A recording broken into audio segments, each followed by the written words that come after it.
saved 16,000 lives.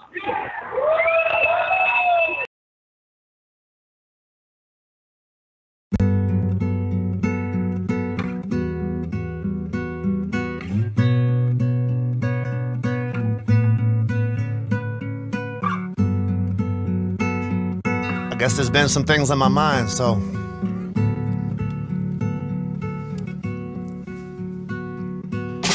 fuck President Barack Obama, fuck his office, fuck his Cheshire cat grin, fuck his promise, fuck all the politicians, fuck Congress, fuck every senator that ever turned his back on us, fuck Dianne Feinstein and fuck Max Baucus, fuck Harry Reid, the Senate leader's cockless, but I fucking loved when the stenographer started talking. I wish that bitch would run for office, for real.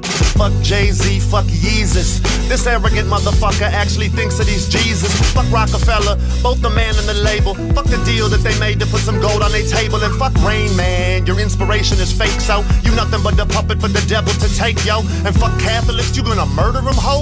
Fuck your bad back, mass whack, Lucifer flow, and fuck the Luciferian imagery that you show. Fuck your money and the scars on your soul. Fuck Kesha, fuck Katy Perry, fuck the dark horse that she rode. I see the owl on your album cover, Drake, we know. Fuck Moloch, fuck Bohemian Grove, fuck your blood sacrifice rituals, fuck cults, fuck the Bushes and the Clintons, fuck Hillary most, fuck Don Rahm Emanuel and fuck George Soros, fuck GMOs, man, fuck Monsanto, fuck the chemtrails and the poisonous airflow, fuck eating food the transhumanists grow, and well, fuck you if you don't know, so fuck harping, fuck weather warfare, fuck a 5-vortex tornado that Joplin had there, fuck Sandy Hook, fuck the lies, fuck all the crisis actors acting at the Boston finish line, fuck martial law, fuck checkpoint shit, fuck illegal suspension of posse comitatus. I guess fuck everything that our founders taught us. Fuck throwing guns in the garbage, fuck your roundups, fuck your amendments to the Second Amendment, fuck NDAA and your government prison, fuck the Federal Reserve and the money they printing, fuck the monetary slave system, check it, fuck the FBI, Federal Bureau of Lies, fuck the NSA and fuck their spies, fuck the Pentagon, fuck the CIA from behind, fuck everything that's ever been classified, yup, fuck the IRS, fuck Lois Lerner, fuck Holder and the guns he's running over the border, fuck drones, fuck torture, fuck waterboarding, fuck the American Homeland Security disorder, fuck FEMA camps and the FEMA region governors, fuck the guillotines they have in storage for us, fuck BP and their oil exploded, fuck 9/11.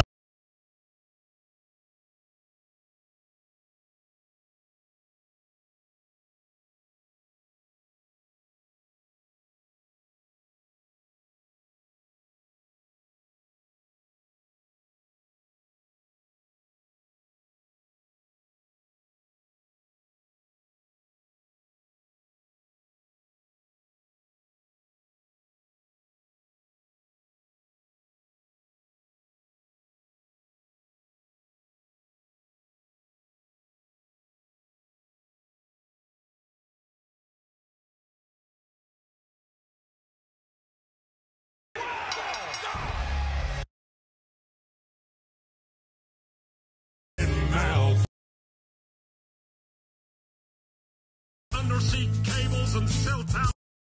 They've monetized what Tesla made.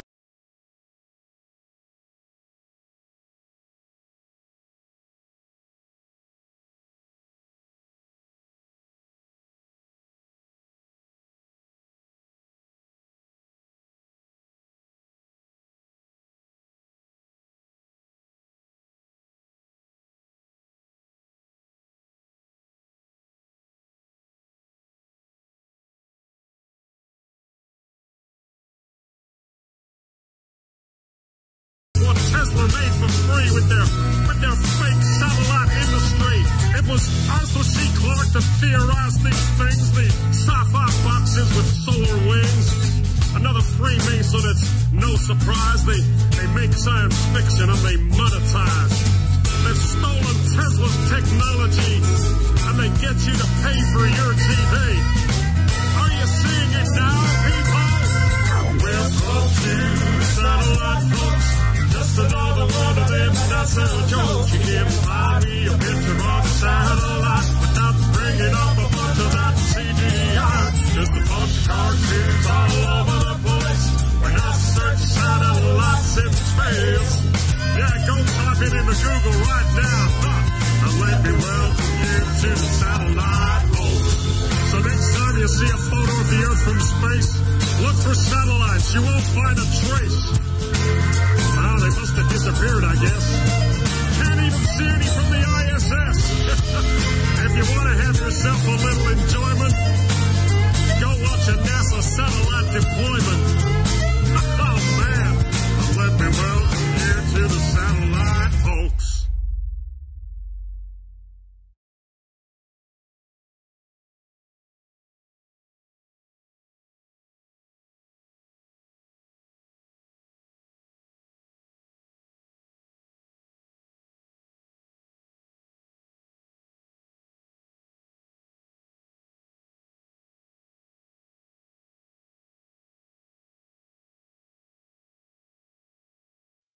got a bunch of guys about to turn blue. We're breathing again. Thanks a lot.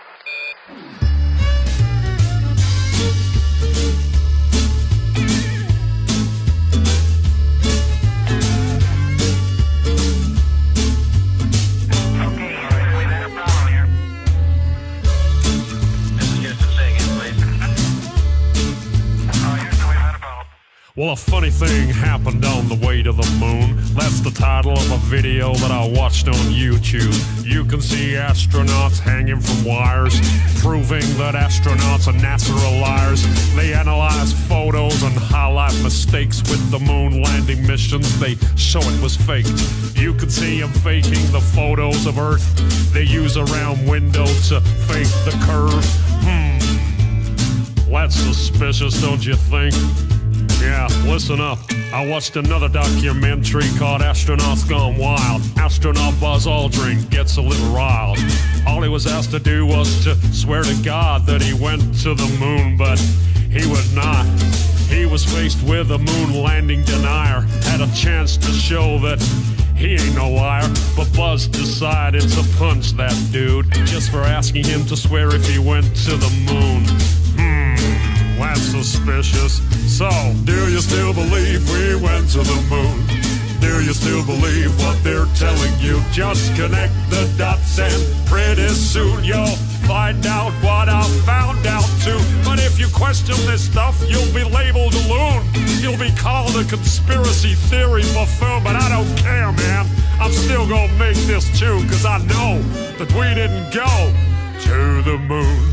Why don't you swear in the Bible that you walked on the moon? You're the one who said you walked on the moon when you didn't. And how about those moon rocks they gave to museums? And thousands of people did see them. But one museum took a closer look. They soon realized that something's afoot. The rock they were given turned out to be a fake. Just a piece of old wood, not a rock from space. Yeah, when God made the moon, he saw it was good, but apparently made it from petrified wood. Yeah, that's suspicious. Listen up. In another museum sits an astronaut suit. Take a good look at the tread on the boot. It doesn't match up with the prints on the moon. And y'all still believe what they're telling you? Or how about that phone call that Nixon made to the moon that's 250,000 miles away? When I can't get a signal on my cell phone line, I guess phones were better in '69. Well, do you still believe we went to the moon? Do you still believe what they're telling you? Just connect the dots and pretty soon you'll find out what I found out too. But if you question this stuff, you'll be labeled a loon. You'll be called a conspiracy theory buffoon, but I don't care, man. I'm still gonna make this tune, cause I know that we didn't go to the moon. And this certainly has to be the most historic telephone call ever made from the White House. Yeah, you went straight through those Van Allen belts. It wasn't a problem, right? Nothing was felt.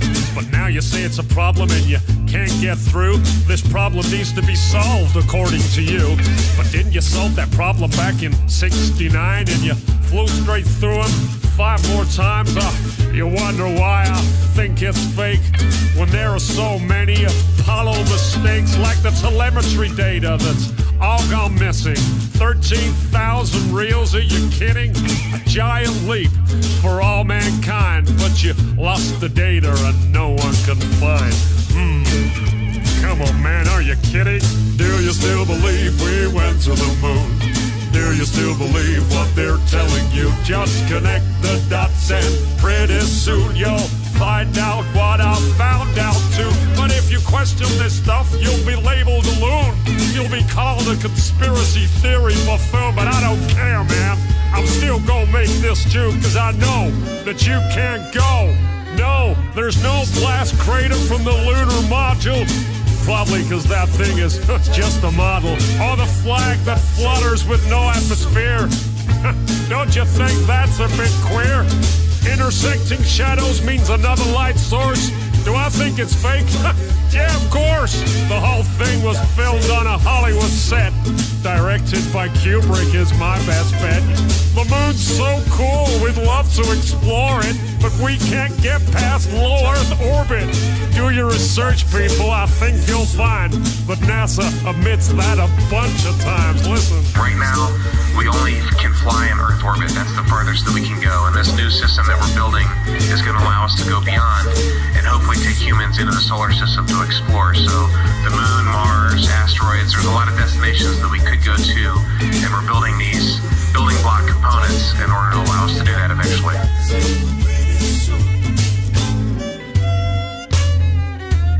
I'd go to the moon in a nanosecond. The problem is we don't have the technology to do that anymore. We used to, but we destroyed that technology, and it's a painful process to build it back again.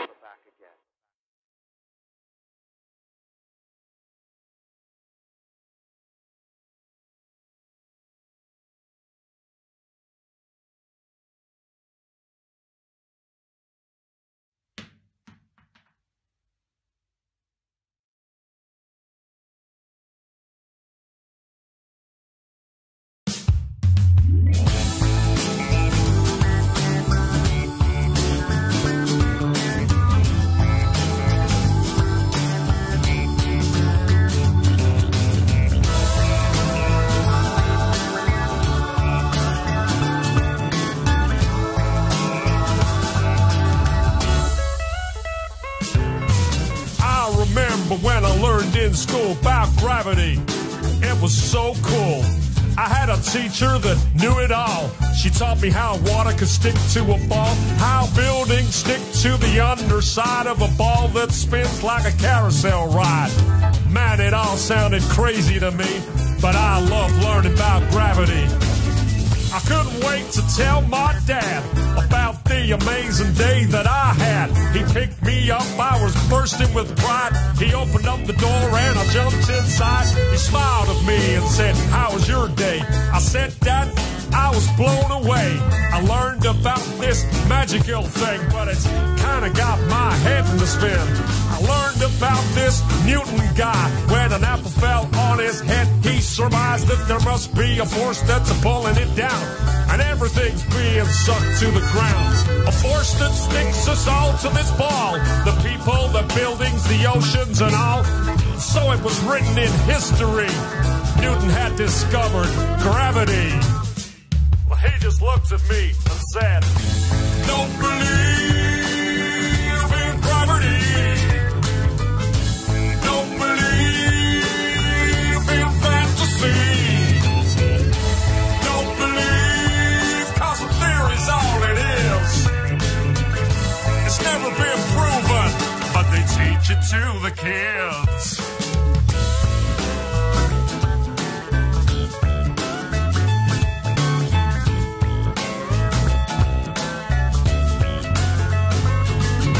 My dad felt a little bit sad for me when I mentioned that word gravity. He said, "Have a little independent thought, question what you've just been taught. I mean, how the hell can a ball that spins make a force so strong that sucks everything in, yet birds and insects fly unaffected? Gravity must be so selective. Think about it logically, 'cause that don't make no sense to me. You gotta question all those preachers preach, question all those teachers teach. You see, gravity is just a bunch of bull. That Newton guy's just a lying fool. These guys like Newton shouldn't be trusted. Their Freemasonic lies have been busted. In fact, my boy, it's density, and that's why things fall down, you see. An object always falls to the ground if it's heavier than the air that surrounds. If it's lighter than air, then it'll rise. It'll keep on floating up to the skies.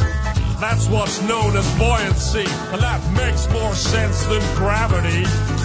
So let me tell you one more time, boy. Don't believe in gravity. Don't believe in fantasy. Don't believe 'cause the theory's all it is. It's never been proven, but they teach it to the kids.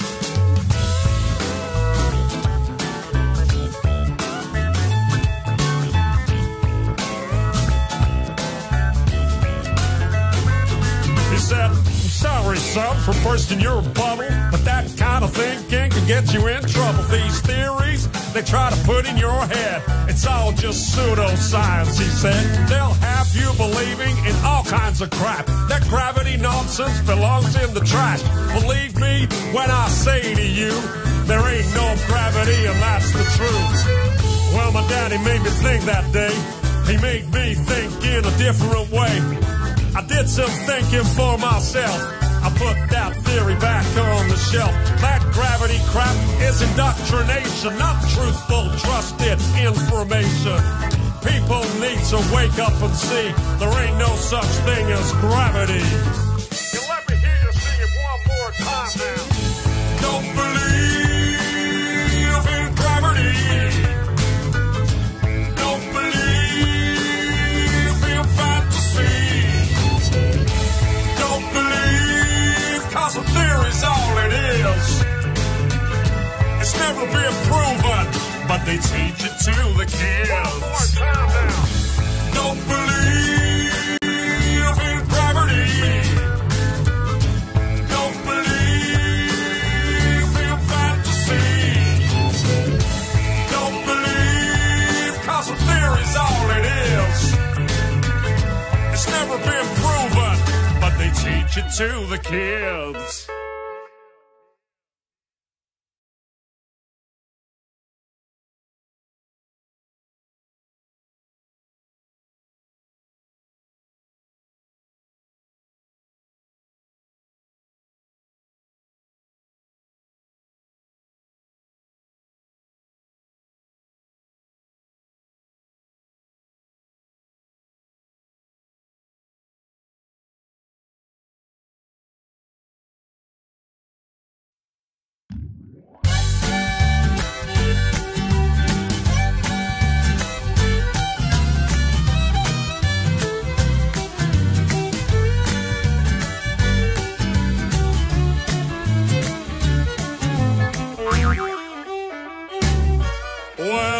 Tell you something about the space station. It's only really there in your imagination. That thing ain't real, it's science fiction. It's there to feed your space addiction. Those astronauts are not in space. It's written all over their stupid face. See, I can spot a lie from 100 miles, and I can spot a fraud from the way they smile.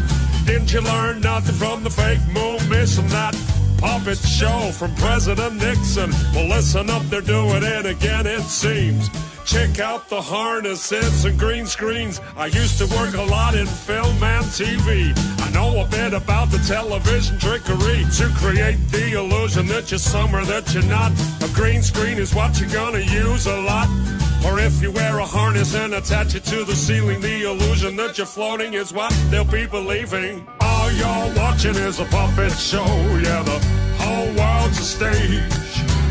Astronauts, they're actors, of course, and yeah, they all get paid. Look at me, ma, I'm floating in space. No, you're not, you're lying to the human race.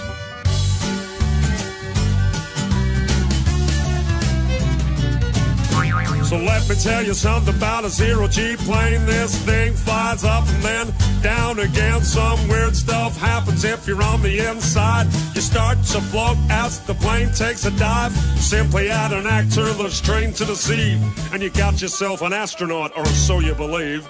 Plane flies up and that's everyone's cue. Then action, we got some deceiving to do. Plane flies down and then everyone knows to start the ISS live show.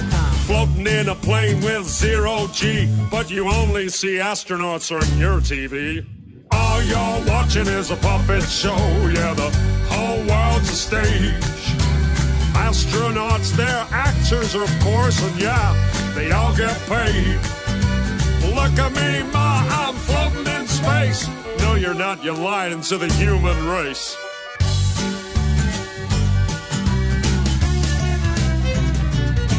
Well, another thing I I noticed when I looked at these fools? They're filming spacewalks in buoyancy pools.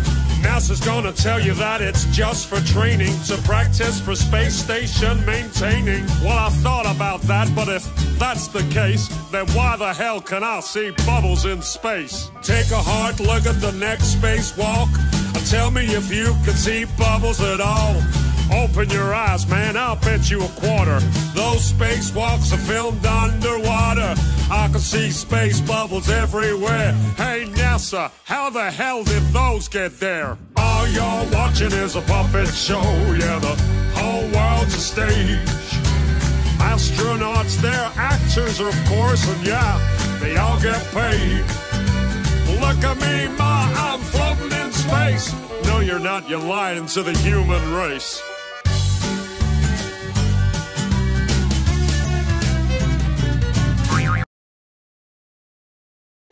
The world is watching. This is a very, very serious accusation. But at the same time, Kushner holding to the Trump White House position to not break with the kingdom. We have to be able to work with our allies, and Saudi Arabia has been, I think, a very strong ally. Aides here are hoping the controversy will have ebbed by the time Congress gets back to Washington after the midterm elections. Bob Costantini, the White House. A top Trump administration official has arrived in Russia after President Trump announced the U.S. is withdrawing from a Cold War-era pact on nuclear missiles. Correspondent Frederick Pleitgen. A frosty welcome for National Security Advisor John Bolton in Moscow today. Russian Foreign Minister Sergei Lavrov demanding an explanation and warning Russia will retaliate. Any action in this area will be met with counteraction. Strategic stability can only be achieved on the basis of parity. More than 7,000 Central American migrants continued their trek through Mexico. Correspondent Patrick Ottman. They were given food here, some water, but these people really don't have much. Many have said that they've run out of water. They're exhausted, but they have so far to go. You see people carrying their belongings next to me here, the few things they have. You see people traveling with children, carrying children. You know, they've already come so far, some of them traveling more than a week, and they have weeks more to go before they reach the U.S.-Mexico border. Mixed trading today on Wall Street. The Dow Jones Industrial Average fell 127 points. The S&P down 12, while the Nasdaq up 20. I'm Ann Cates.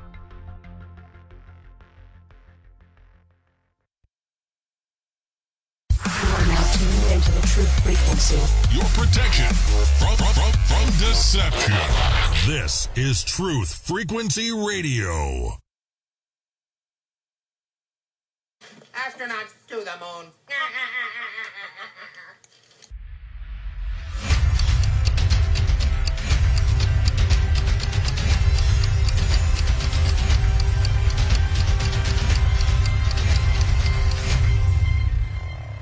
Ten, 9, ignition sequence start. 6, 5, 4, 3, 2. Not to get off track here, but I feel like we're in the Truman Show, and we're in a snow globe, and we just shook it up. Welcome to reality.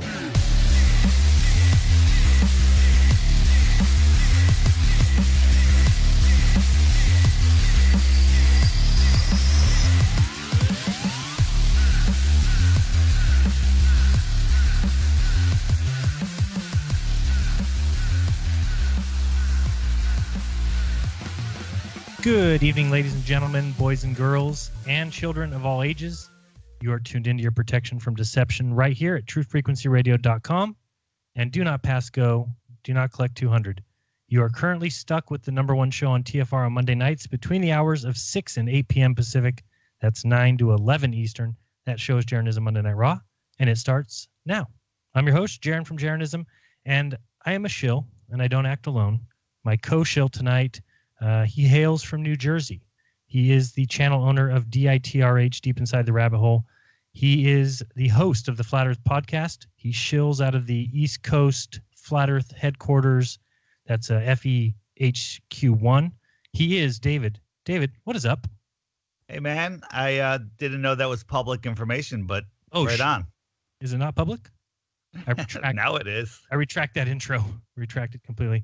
Hey, isn't that an interesting saying? Have you ever thought about that? What's up? Who came up with that? Maybe whoever it was, whoever invented that saying, was trying to get people to wake up and think about it. What is up?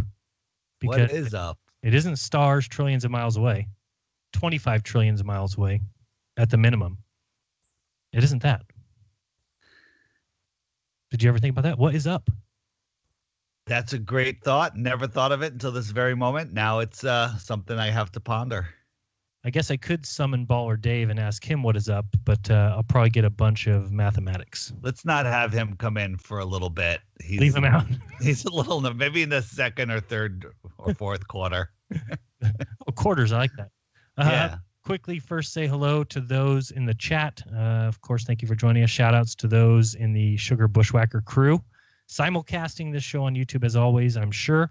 Hey, thank you to everyone for listening, no matter where you are, upside down in Australia, hello, New Zealand, or right side up like Dave and I, or whether you're on the least coast like David or on the best coast like me. Perpendicular, it doesn't matter. Wherever you are, we appreciate you joining us for another fantastic Monday Night Raw. David, I was listening to the very popular Flat Earth podcast. It is popular, but it could be more popular. You know why? Why is that? Because people who have Amazon Alexa can still not access the Flat Earth podcast. That is such a shame. I was so excited when I heard that you could do that, and then all of a sudden it went away. Why do you think that is, Jeran? Let me think. The fact that it hasn't been fixed, they keep playing just nonsense. I actually recorded it today so you could hear it. Let's have a listen to me trying to get Amazon to bring up the Flat Earth podcast. Play the Flat Earth podcast. Getting the latest episode of the Flat Earth podcast. Here it is from iHeartRadio.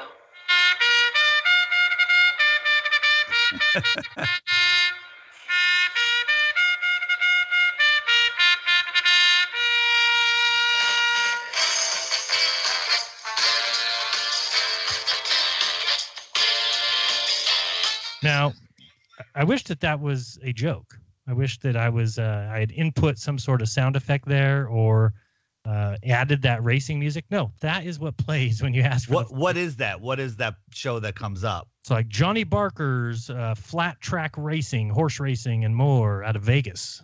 For the people that don't know, was it you that discovered it? Somebody discovered it, said, "Hey, play the Flat Earth podcast," and it would pull up the latest episode from iHeartRadio, and it would just play the latest episode. It was great. Yeah. And then all of a sudden, I put out a video about it, and boom, it changed. Yeah, it was simple. The first probably, 12, 15, maybe Flat Earth podcast episodes I summoned that way.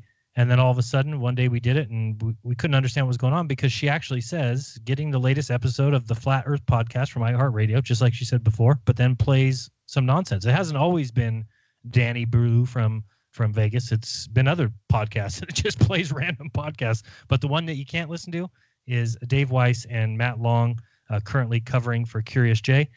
Great show this past week. When did you put that out? Today? Went out this morning, yes. Yeah, so everyone at home, if you haven't heard that yet, check it out. Definitely a good show. One interesting thing I found on that show, I believe it was during the Speakbox calls that Speakpipe, thank you, Speakbox. It could be really either one. Speakpipe, I believe, is the one you need to type in to actually get it to come up on the internet. But teachers had been questioning Neil deGrasse, I guess, at a recent festival or some sort of Cosmos festival. But there was some teachers there that were asking him for advice on how to handle children at schools who are starting to question the globe. I think that is so super telling. I mean, you have teachers that are supposed to be the ones with all the knowledge who can't even answer children who are questioning the teaching of the globe. Finally, stuff like that starting to pick up. And to the meatball caller out there and to every other globe Earth believer, you'll start to see the reason that we're doing what we're doing. It's because there's a problem, a big problem in this world. Either A, the world is not what we were taught, or B, the worst teaching program in the history of teaching has been implemented into teaching the world where they live. I obviously am one of the former that thinks that the reason for this is because they've lied to us about where we live and taught teachers through books and educational programming to teach the lie. And they don't know they're teaching lies. They don't go to work every day and say, I can't wait to lie to these children. It's the opposite of that. Teachers go to work every day mostly to educate children and love doing that. They just don't know that the facts in their books may not necessarily be facts. But Dave, do you remember the call I'm talking about? Yeah, I remember what? The call that I was talking about. The guy called in and said that somebody was asking Neil deGrasse, or teachers were asking Neil deGrasse. Oh yeah, absolutely. That made me so happy. I talked about last week where there was a class, an astronomy class, where the teacher opened up the semester by saying, if you think the Earth is flat, you're in the wrong classroom and you need to leave. So it's a thing. It's a thing that's happening. Kids are questioning teachers. Teachers don't know what to do, and now they're asking Neil deGrasse Tyson on what to do. That's phenomenal. That's amazing. And Neil doesn't know what to do. No, I don't, because his answer would be ignore the child, give them detention, and continue on with your lesson. Yeah, he'd say it's a failure of the education system, and yet it's what you have to know. You have to know all those things to pass class. So we all knew those facts coming out of high school. We all knew everything that they tried to teach. And so that's beyond a failure of the education system. That gets into the area of a failure of the information being taught as fact, because you should be able to go out, retest these things, observe these things yourself and say, oh, okay, what I was taught is actually the truth. And now we're getting to a point where some of these children are asking for those facts from teachers. How do we know? How can we be sure? What are the reasons that we believe these things? And the teachers are having to go and ask a science publicist, or basically, science pusher, hey, how do we get children to, rein them back in? And it simply comes down to people are starting to question these former unquestionables. I have an early memory of elementary school where the science teacher brought us outside and was spinning a bucket around with water in it. I think I've told the story, and saying, this is gravity. And I'm like, but you're doing it backwards. The bucket should be turned around. The water should be on the outside. And the teacher put his hand up to his face and was like, huh. And I saw him thinking about it, and he goes, well, this is what we're teaching today. This is it. And he told me, he goes, keep asking questions like that. But he had no idea how to answer it, and he just glazed over it. And that memory has stuck with me these many years later. Yeah, and I just think if anybody ever brought up those things in class, so let's say you and I are in a second grade class, and here's the teacher starting to present some globe knowledge. If you or I were to question it, it's very easy for the teacher to kind of dismiss it, because a majority of the students in that class have already, through their brothers and sisters or parents, learned about that globe. So it's very easy for the teacher to dismiss it and say, oh, no, this is the truth. There's scientists have figured it out. And kind of you have some classmates that are going to kind of laugh at you because you're questioning it. And how it is in class. You don't want to ask questions. Sometimes you don't want to be the one to ask the stupid question. So I just think it's too easy for teachers to just kind of present it and move on. And you don't really have a choice. You go home, ask your parents, hey, is this thing true? Do we live on a ball? And what do they say? Well, yeah, that's what science has proven. We live on a ball. And from there, it just takes off with a mind of its own, and pretty scary what it comes out to. What do we get today? David, have you been? Okay. Good. No, I was going to say, have you been watching any of the UK global tour with I forget the name of the channel, Harry? Have you been watching any of it? We watched today, right? The one we were talking about this morning. Yeah. It's so fascinating to watch the program responses. It's so the programming is so well done. You could almost guess what they're going to say. Yeah. It's just these programmed responses, and Harry's doing such a great job of answering them calmly without ripping their throats out. Well, one of the interesting things also I heard on the podcast, I thought it was a great idea, is I think it was Matt that was talking about when you're asked or when you're going to be in a confrontation with somebody about flat Earth, that sometimes it's better to say, what is it about the flat Earth that makes you not a believer? And give them a chance to say, oh, well, it wouldn't work because the sun would burn us and kind of answer their questions that way, rather than if somebody says, hey, Jeran, can you tell my brother why you believe in the flat Earth? Well, that's pretty difficult for me to break into a song and dance for 5 or 10 minutes explaining everything about the flat Earth, right? I'm going to be reaching. I'm going to be, what things do I bring up? Do I bring up NASA? Where it's easier to say to that person, oh, you don't think that the Earth is flat? And they'll say, no, of course not. I think it's a globe. And then say, well, why don't you think the Earth could be flat? Why do you think you're spinning at crazy speeds? And then kind of play off their guesses or their questions. And I think that was an excellent bit of advice. Yeah, it's a new way to go. I always ask, what's your number one reason you live on a ball? And we start from there. So it's kind of just another take on that. Yeah. And what I was going to say earlier about something interesting from your show, you said a quote, and I don't know if you've started saying this quote and I've just missed it, but it kind of sounds like one of those sayings or quotes that can go at the end of all your videos. Do you remember which one I'm talking about? Do you know the quote that you said? What did I say? You said, I'd rather have my mind opened by wonder than closed by belief. Where did you get that? Who did you steal that from? Because it didn't come from your head, I'm pretty sure. I'm pretty sure I stole it from Veritas Radio from Mel Fabregas. Okay, you're pretty sure. Thank you, Mel, for that bit now, of genius. there are a lot of globe trolls out there that accuse me of stealing everything I do from somebody else, and that is absolutely not true. It's like 87%. Right, that is it. It's pretty close to being true, but I see what you're saying. It's high 90s probably. No, not the high 90s. It's the high 80s, possibly 90. But I take that and then I come up with 10% of my own stuff. Right, which is what, and everybody does that. That's what that's what everybody does. I don't know who's inventing things and coming out on YouTube and presenting them. And my stuff is just from research and from other people's videos, ones that I've seen. And I like when people take things that I do and reword it, or because you never get the point across to everyone, and it takes sometimes a certain voice. For instance, I don't know about you. Do you ever listen to? Oh boy, now I can't think of his name. Not Eddie Bravo. Eric Dubé's buddy. What's the guy? He has a Scottish accent. Jeez, I'm drawing a blank. Terrible. The guy in the garage that's very angry. Yes. Did you ever listen to him? I try to, but he's so angry all the time. It's very difficult. Right, and I'm the same way. But I think that he gets a lot of views, and a lot of people like to hear that side, and that's why I think that everybody has their unique. Oh, I thought that was the music. What are you doing back there? Oh no, I'm sorry. Something just fell off the table. Oh no, your shelf just broke. And speaking of that, I also wanted to do a shout out and say sorry to Patricia Steer for not watching what Mark was talking about last week. I watched it after. She did fantastic. I mean, I thought she did great. I thought. Oh yeah, I mean, I don't think the questions could have been answered any better. Did she play on her channel the other 20 questions? Because they said we played a game of 20 questions and then they showed 4. Right. She said they interviewed her for like 2 hours or something and then showed 1.5 minutes. Okay, so there was the other questions just were never aired.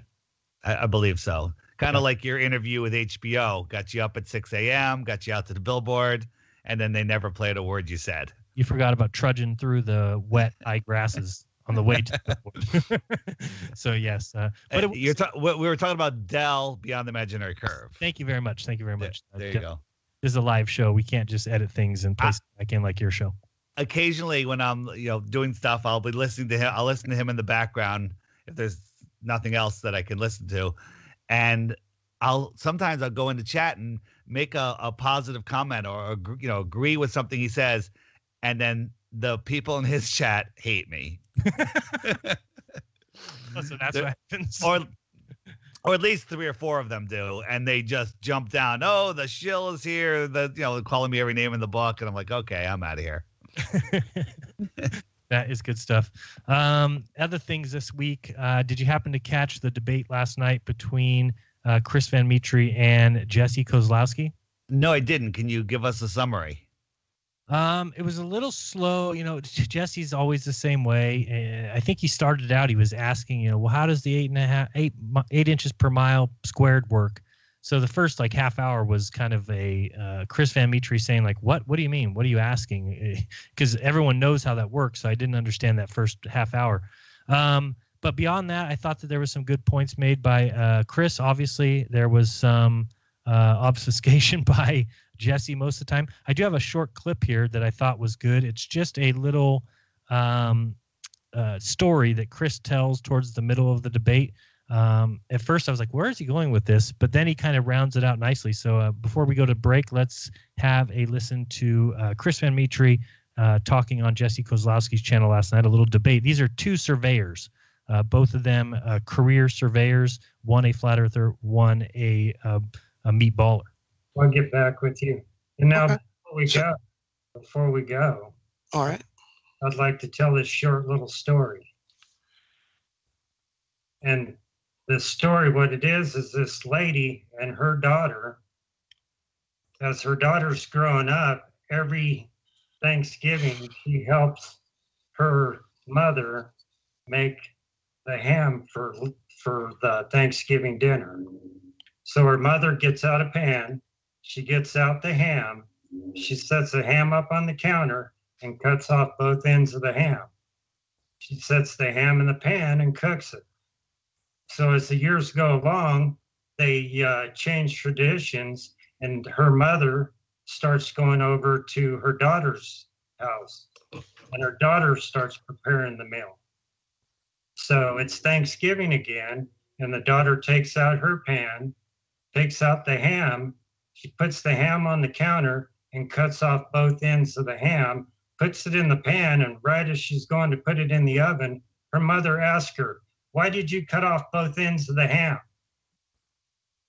And her daughter told her, "Well, that's the way you made it the whole time when I was growing up." And her mother looked at her and said, "I cut off the ends of the ham because it didn't fit in the pan."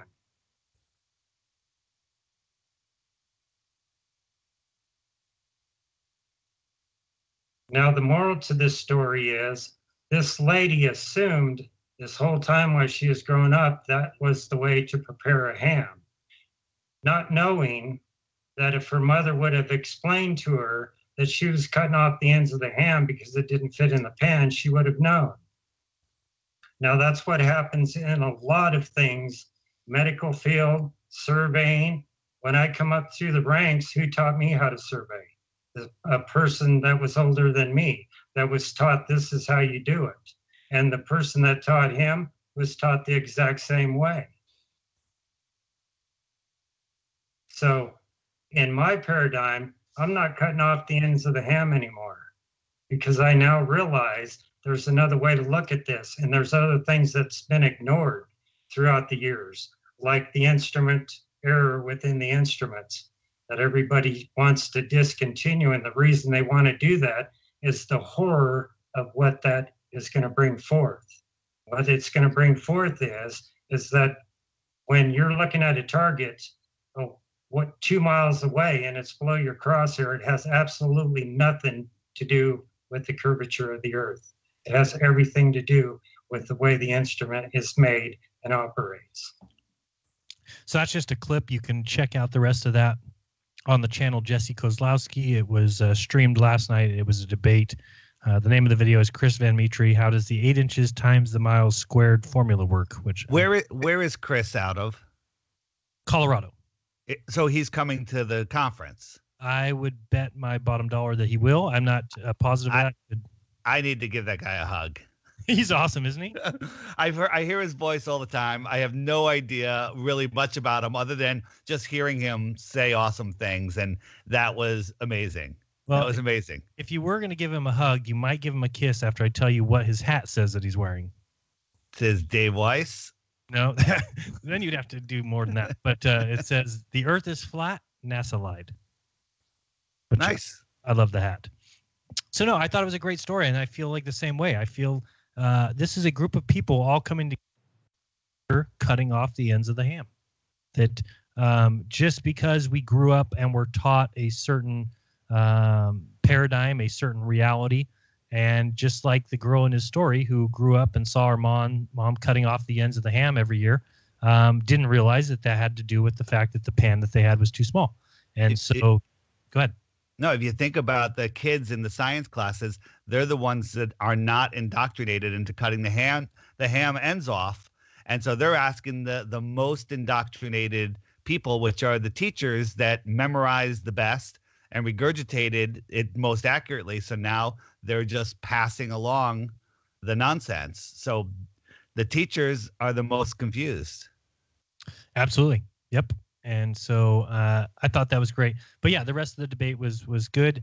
And again, this is the problem with Jesse Kozlowski and with all of surveying. And I've pointed it out in many of my videos that if you can imagine, when you set up a level, a telescope, a theodolite, which is like a telescope, and you set it off and you look off into the distance, that they measure the fact that things are shorter. They're below the crosshairs. So imagine you set it up at 6 feet tall, and then you look down 2 miles away, and then you measure how far below the crosshairs something is at the other end, and they call that curvature of the Earth.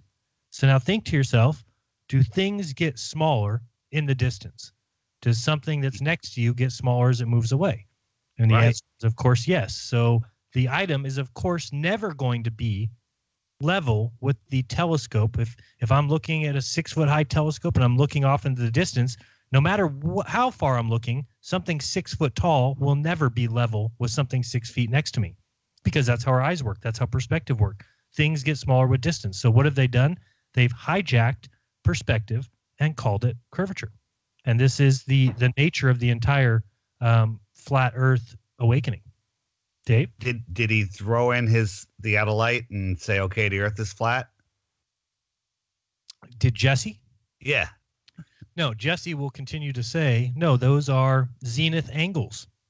What they believe is that if you picture, like I said, 6-foot telescope looking at, say, a 6-foot staff, and the staff is below the crosshairs, they then say that the staff must be leaning, and therefore its zenith angle. They figure out the angle that it must be at on a curved Earth. Well, of course, the Earth isn't curved, and the reason that the staff is below the crosshairs isn't because it's leaning; it's because it's in the distance, and things get smaller with distance. And that is the entire reason why. And then if you look at it, because people will say, "Oh, but Jeran, geodesists have measured the entire Earth," and it's like, no, what they've measured is the amount of feet something is off of sea level.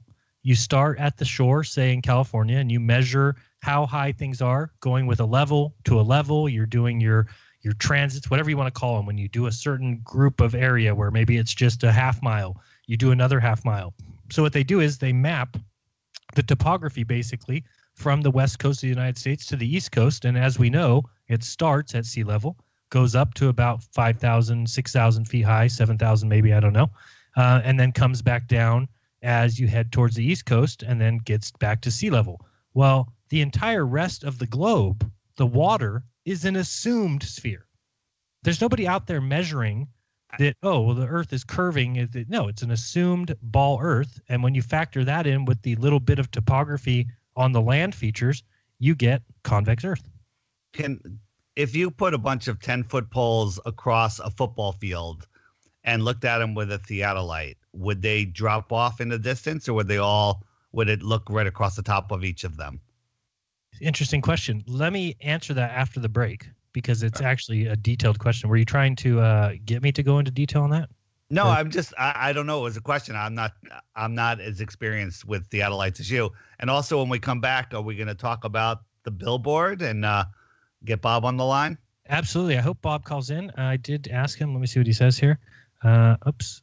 He's in the queue, so he's there. So we will get to Bob as soon as we get back from a break, and we'll bring Bob on, and then I'll talk real quick about those 10-foot poles.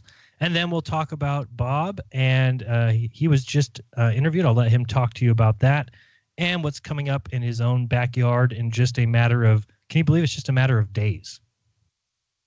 I'm so excited. I'm so ready. Sounds like it. Yeah. I really am. I'm really looking forward to it.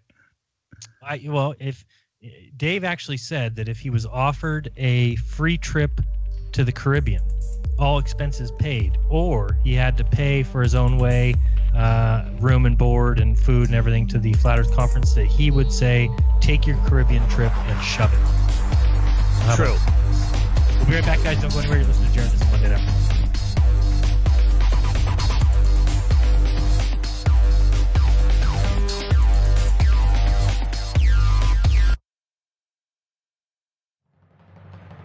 Hey, Hey everyone, it's Chris Gio, founder of Truth Frequency Radio and host of Beyond the Veil.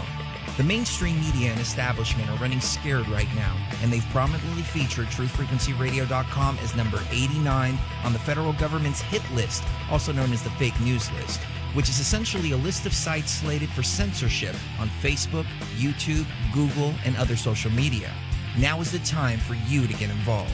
Share your favorite TFR shows far and wide on forums and social media. Tell your friends and family about your favorite shows. If you're a business owner, get in touch with us to feature your product or service right here on TFR. And if you haven't done so already, become a TFR supporter now and get unlimited commercial-free downloads in high quality. Visit truthfrequencyradio.com/signup. Thank you for making TFR the leader in independent and uncensored talk radio. Truth Frequency Radio, your protection from deception. Ew, yuck. They're unhealthy. Bugs. I hate bugs. Our home is clean, but occasionally bugs show up. Well, I found something that is tougher than bugs. Orange Guard. From contact, it kills bugs. Plus, Orange Guard kills hidden bugs and keeps new bugs away for weeks. The ingredients in Orange Guard are on the FDA generally regarded as safe list, so Orange Guard may be used around food, humans, and pets. It comes with a 30-day money-back guarantee. Orange Guard. Available at orangeguard.com and Ace Hardware. Are you intrigued by Paranormal Talk Radio? You'll love the new Paranormal Radio app from TalkStream Live. You'll find a great selection of talk shows covering UFOs, ghosts, strange phenomena, and much more. Download the Paranormal Radio app now and start listening to the very best in paranormal talk entertainment, including the network you're listening to right now. The Paranormal Radio app, free in Google Play and the iOS App Store.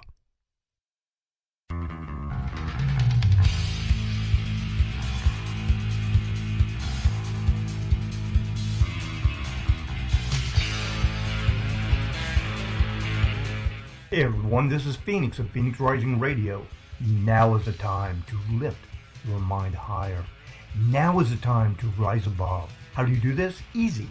Join us every Tuesday and Thursday evening at 7 p.m. to 9 p.m. Eastern right here on Truth Frequency Radio as I explore and report the realities that we all face day to day, while also presenting higher solutions that you may use to change your world. Knowledge is power, and now is the time to power up. So be sure to join us every Tuesday and Thursday evening at 7 p.m. to 9 p.m. Eastern Time, right here on Truth Frequency Radio. And remember, wherever you are, make it TFR.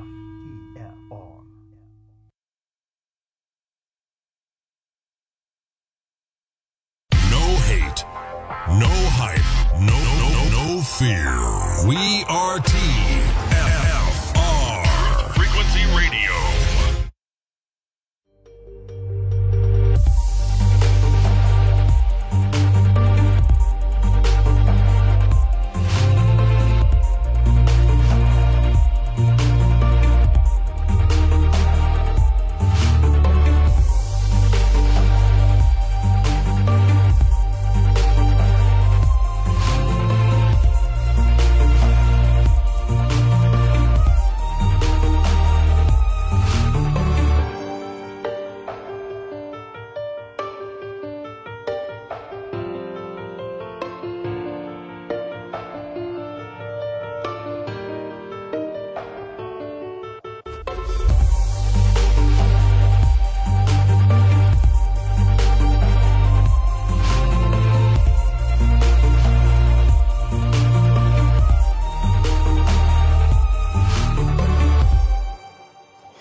Welcome back. You are listening to Jeranism Monday Night Raw. I'm here with my co-host, David Weiss. And on the line, my other co-host, the host of Globebusters live every Sunday at noon Pacific. He is on the line right now, and he is Xanadude60, better known as Bob Nodell. Bob, are you with us? All right. And line unmuted. How you guys doing? Doing great, Bob. Yourself? Doing really good. Just got back, obviously, from looking at the billboard and taking some video of it. Man, that thing is ginormous. It's really big. It looked huge. I couldn't tell who it was standing in front of it. Was that Cammie? Yeah, it was Cammie. See, Cammie's 5'5", and she barely came up to the bottom of it. Yeah, she looked but tiny. Yeah, it's just huge. Wow, it looks really good. That's Yeah. so awesome, Bob. So- I was so excited to see it. Yeah, I'm glad we got a chance to get out there. It was getting dark already. I couldn't believe it, but we're gonna take another trip out there and shoot some video in the middle of the day, and also try and map out a really good way for people to get there. Because the way that we went there today, we kind of went in from the back side of it, and I had to climb over a fence, and we had to kind of four-wheel over a field. And I think I showed you in that video. There's a much easier way to come in right in the front side of it. Cool. Awesome. Yeah, so just a note for anybody that will be coming to the billboard. You never know what's going to happen with Colorado weather. So bring your winter boots, your hiking boots. Just be prepared. You could be walking through a foot of snow or some deep weeds. Yeah, definitely. Yeah. Well, the weeds hopefully will die down, and because they were getting pretty dead, so they're not going to be growing anymore. So, but yeah, there's a real easy way to get into it, right from the highway side. So, yeah, it's going to be a lot of fun. I can hardly wait. Just a little under a month to go. Hey, Bob, how far is the billboard off of the road? I don't know. I'd say 50 yards. Okay. And how is its visibility Yeah. when you're driving? Pretty noticeable. Oh, it's noticeable everywhere, and it's right at a major intersection of two interstates. We have Colorado 470 and Interstate 470 that come together right there. So all of the westbound traffic coming from 470 onto I-70 will see it. You can see it from the overpass. You can see it from everywhere. So it's very, very visible. And Bob, there are lights on it. It lights up at night, right? I think so, but I'm not. It's funny you ask that. I honestly did not look, but I hope so. Yeah, I think I want to see it at night also. So, and how far is it from the airport and from the hotel? Drive time. The hotel, it's about 10 minutes away. And from the airport, it's about 20 to 25 minutes away. So it's not far at all. In fact, the road from DIA coming into Denver goes almost directly to it. All right. Very cool. And then also said that you got talked to by someone or interviewed earlier today as well. Is that true? I did, yes. I was talking about it in Goldbusters, I was undecided as to whether or not I was going to do it because of the crappy national coverage that we got, from CBS. But so Robbie Davidson called me today, and he had the reporter, and her name is Jamie Leary. So Jamie Leary talked to me, and I talked to her in a conference call with Robbie. And, she sounded like she was pretty nice. And so I said, okay, we'll go ahead and do an interview. And I go, when do you want to do it? And she goes, well, is today too soon? Because we're going to start airing it tonight. It's going to be a multi-part series. And I'm like, oh, geez. Okay. So they came out here, her and her photographer, and we talked for like an hour, and they were incredibly receptive.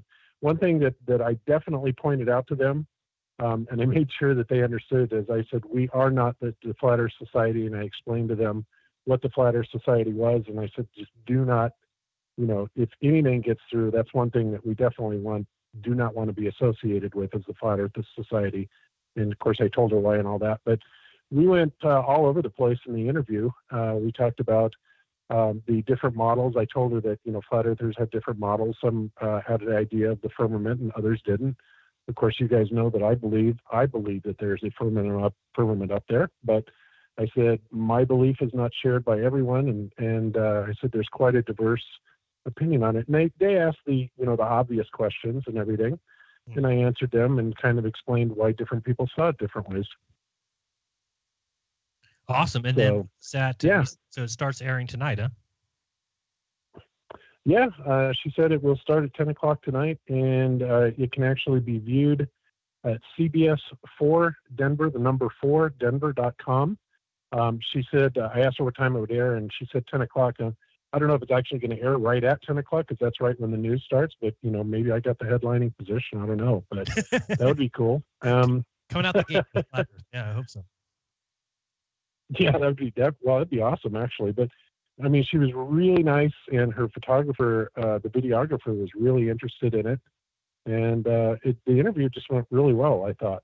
So we'll see how it's cut up, because there's only going to be, they can only do 90-second sessions. So they'll have a minute and a half tonight, and then there's going to be a multi-part series on it. Gotcha. Did they say anything about the billboard, that they had seen it or knew that it was going up or anything? They did. We told them that we were actually going to be heading out there, and they left right before us, and they went there, and we were texting back and forth, and they got good video of it, got some shots of it, and it will probably be shown tonight, would be my guess. Very cool. I can't wait for that. So that's fantastic. Yeah. And if you didn't hear that, you can check it out at CBS, the number 4, and Denver.com at 10 p.m. Central. And then you said there's a watch now or something link at the top of that page, right? Right. Yeah. If you go to CBS4Denver.com, of course, it redirects to the CBS local and all that. And then up in the upper right-hand corner, you'll see a red button that says CBS4 Watch Now. You click that, and it goes directly to the live feed. And that airs at 10 o'clock Denver time, which is 9 o'clock Pacific and midnight Eastern. Very cool. Great. Definitely Another sleepless night on Flat Earth for us East Coasters. Dave, you gonna stay up for the show? All the good stuff happens after midnight. It's just unfortunate. I thought I grew up and they told me nothing good happens after 2, but that's not really true once you find Flat Earth, I guess. No. Well, Bob, that's going to be awesome. Yeah, I will totally stay up to watch that, and I'll make sure Dave does too. Cool. Yeah, I think it'll be cool. I'm just sweating bullets because, I mean, like I said, I gave them a flat smacking like you wouldn't believe. And, of course, I went into, some technical details, and they said, well, we only have 90 seconds to compress some of the stuff in. So they asked, what were some of the points that I wanted highlighted. And I told them about the Flat Earth Society. I showed them the basic layout of the model, told them, that we believe that there's a close sun and moon, and some people believe in a firmament like myself, and, all that stuff. And then I gave them a whole bunch of things to think about, kind of a lot of the stuff that we talked about at the conference last year in Raleigh. And she was intrigued. I mean, she was very interested. So maybe I even got a convert. Who knows? But she's dating an aerospace engineer, so he wasn't too thrilled that she was interviewing me. Did you tell them about the conference and that they should come? They are coming. They are absolutely coming, and they're going to cover it there, and they're going to do a multi-part series leading up to the conference. So I think, honestly, my impression of her is that she is not out to do a hit piece on us. And frankly, if she does, that'll be the last interview that I give her as far as that goes. But I honestly don't think that that's going to happen. I trust your instincts, and if she doesn't do a hit piece, it'll be the end of her career. Well, there is that. Yeah. So we'll just have to wait and see. I mean, like I said, they were here for a good hour. So it's going to be interesting to see how they edit this and put it together. But she seemed to be most interested in the people behind it. And, she goes, you don't seem crazy at all. You have a really nice house. She was really impressed with my house. And she goes, and you seem absolutely normal and all this stuff. And she just couldn't get over it. I guess she was kind of expecting to come to somebody in a trailer park that looked like Cletus on The Simpsons. I don't know.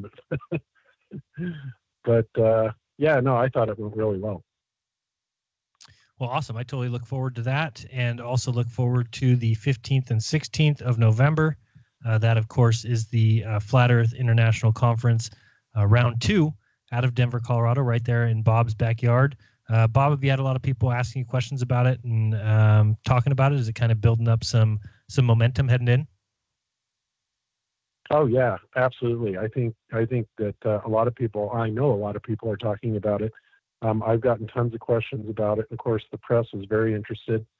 Apparently, there's so many press outlets that are wanting to cover it. I think Robbie is even turning away quite a few of them because this is quite the news story for them. So Jamie felt really honored to be able to, be included in it, and I even told her I'd introduce her to a lot of the top names that'll be speaking there, and she was loving it, So I think she could be an asset, or could be favorable to, Flat Earth. Bob, are you taking some of that video footage and making a video to put up so people can see it? That's my job. Oh. Okay. Yeah. That I don't do videos. That's what Jeran does. For those of you that want to see the video that I do.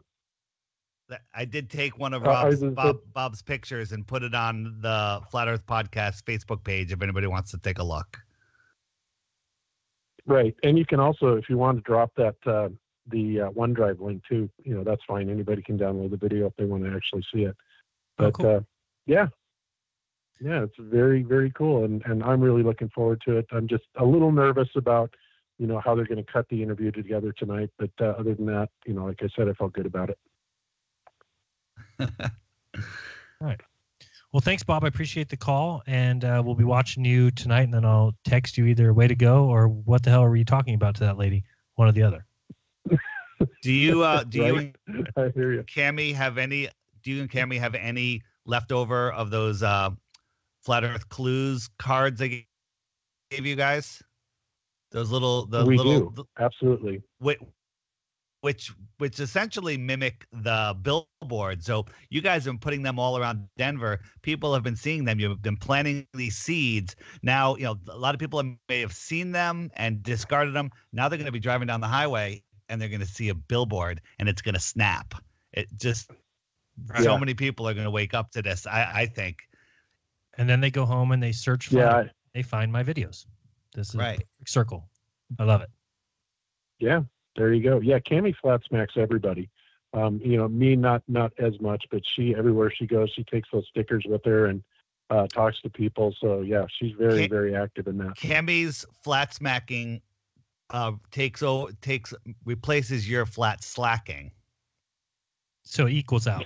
It equals out your flat slacking. If I could speak, that would have been much better. That would have flowed much nicer. Would have been good. It was all right. All right, Bob. We appreciate that. All right. Sounds good. Well, I'll be listening to the rest of the show. I'll talk to you guys later. Sounds good. See you, Bob. See you, Bob. All right, we do have one other call. We'll go there real quick, see if maybe this is on topic. You're on with Jeranism Monday Night Raw. Who's this? Where are you from? Hey, what's up? This is Solomon, or Nameless Backwards.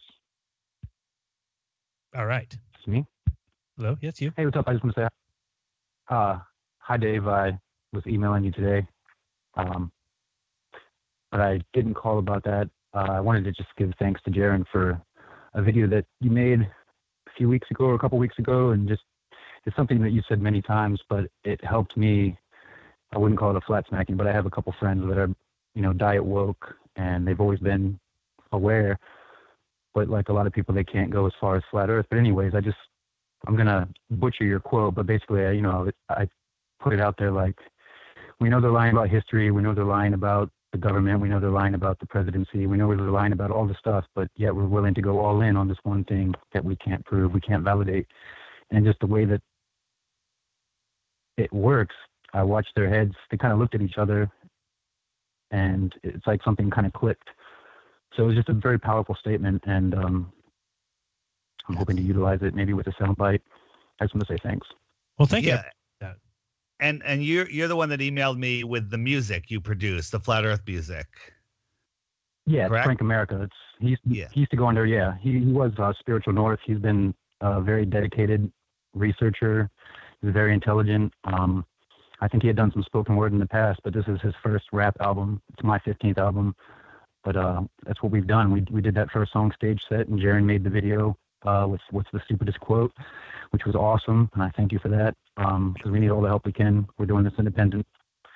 And but anyways, 2 months later, nonstop work, and we got a 13-track album now, so it's available, frankамerica.com. That's not why I called. I wanted to thank you for the other thing. No problem. Yeah. But it's frankамerica.com is the website, and then also tell people the YouTube channel, because I would love for them to check that out. You've got some great music. I appreciate it. Yeah, I'm Nameless Backwards. You can just go youtube.com and then put SSELEMAN, or the same thing with Frank America. And yeah, I know you're a busy man, Dave, but if you do get a chance to listen, that would be great, man.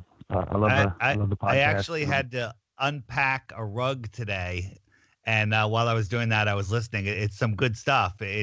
I'm just amazed at how much flat Earth music there is out there, and it gets me thinking that music, which they're literally taking out of our culture, the good music at least, and they're putting all this crap in there that is just hypnotizing the world, is more powerful than we realize. Music creates our reality, because so much energy and emotional energy goes into it. And that's why we have just all of this nonsense, horrible music out there. So the more flat earth music there is, the more powerful flat earth is going to get, in my opinion. Yeah, absolutely. I agree. Yeah, totally. We just need all the help we can because, like I've been doing this for almost 20 years and it's a very oversaturated industry. It's hard to make a buck making music these days. But that's honestly not why we did this. You know why we did this, and it's to get the truth out. And even the way that we did the album, when we finally got the order down, the album kind of creeps into the flat earth. We don't really smack them in the beginning. It kind of, track 1, track 2 is stage set, which is more about dissing SpaceX. But it gradually gets in, and then once you're into track 4, the whole rest of the album is about flat earth and the creator. That's so awesome to hear. Do you notice an influx of people in the industry that are quote unquote woke, or do you still think it's a unsaturated market as far as woke rapping or woke music goes? I don't know, man. I'm starting to hear some clues in some of the rappers that have influenced me. They're all independent artists that I've been listening to since they were, selling tapes out of their backpacks. Now they're finally driving Escalades, finally, 15, 20 years later. But it's because they've done it all themselves. But what I'm noticing is that I'm hearing clues in their raps. They're not coming out as blatant as we are or some of the newer flat earth artists. But I'm hearing clues like they know, but you, the three of us, and anybody listening, we know what the price is that we pay when we come out. Right. Absolutely. I've heard a lot of that too. And it's when you're awake, sometimes you start to clue into these people that are awake, that are trying to put it out there in their music, but also putting it out in a way that if you're looking for it, you'll find it. If you're not, it go right over your head. Yeah. Yeah. It's very covert. But, we see the same thing in movies. Yeah, absolutely. You can go back and find all that stuff. All right. Well, I appreciate the call so much. And yeah, check out that if you guys get a chance. Great album just out too as well. So check out that. And if you go to my video that was called Worst Quote of All Time or something to that effect, in regards to Elon Musk's quote, which was, you can tell it's real because it looks so fake, which won hands down as the worst quote of all time. That's what we were voting on. And I'm still daring anybody to try and bring a worst quote. Dave, do you have one? No, I love it. That's my favorite. It's the best quote. Yeah, it is the best quote. I mean, I think Brian Cox, that nobody in the history of the world's ever believed the earth was flat, was pretty. That was pretty good. That's a close runner-up. Pretty bad. Or the Lawrence Krauss, we live in the worst possible universe for life to exist. That's pretty funny considering we live in the only universe where life does exist. But or Neil deGrasse Tyson, the universe is within us. Oh no, that's my daughter's tattoo on her arm. Right. You haven't disowned her yet, but I guess she's over age. She's over 18, so you can't really. Yeah, that face you make when your daughter has a Neil deGrasse Tyson quote on her arm. Nice meme. The other thing, real quick, we'll get into before the break. If you listen to the podcast, you'll hear great news to Matt Long that he is marrying somebody that he met at the Flat Earth Conference at the one in Canada. So congratulations to him. And Guinness Book is showing up at the wedding to give him his award. What award's that, Dave? The award for the fastest marriage from day of meeting ever. Now you asked him the question of whether he had spoken to her or to you more in his life. And he really couldn't answer that question. Yeah. That scares me a little, but the question he better be able to answer is whether he's talked to her or me more, because I think him and I probably talked for 10 or 15 minutes in Canada and maybe 2 minutes last year. So hopefully he's talked to her more than 22 minutes. I think he has. Okay, good. So congratulations to Matt. That is awesome. And he's marrying into a Flat Earth family. That's part of the attraction, I would guess, but not. I mean, she's a beautiful girl. She sounds delightful and intelligent, and is dialed in on Flat Earth. And Matt always says Flat Earth is a must when you're looking for a partner. And if you are a Flat Earther, I agree. It's a must. It's more of a must than if you're of a certain religion, finding somebody of the same religion. Would you agree with that? Absolutely. Yeah, without a doubt. I think that it can bring so much together, and it's just I haven't found really yet a flat earther that I don't like.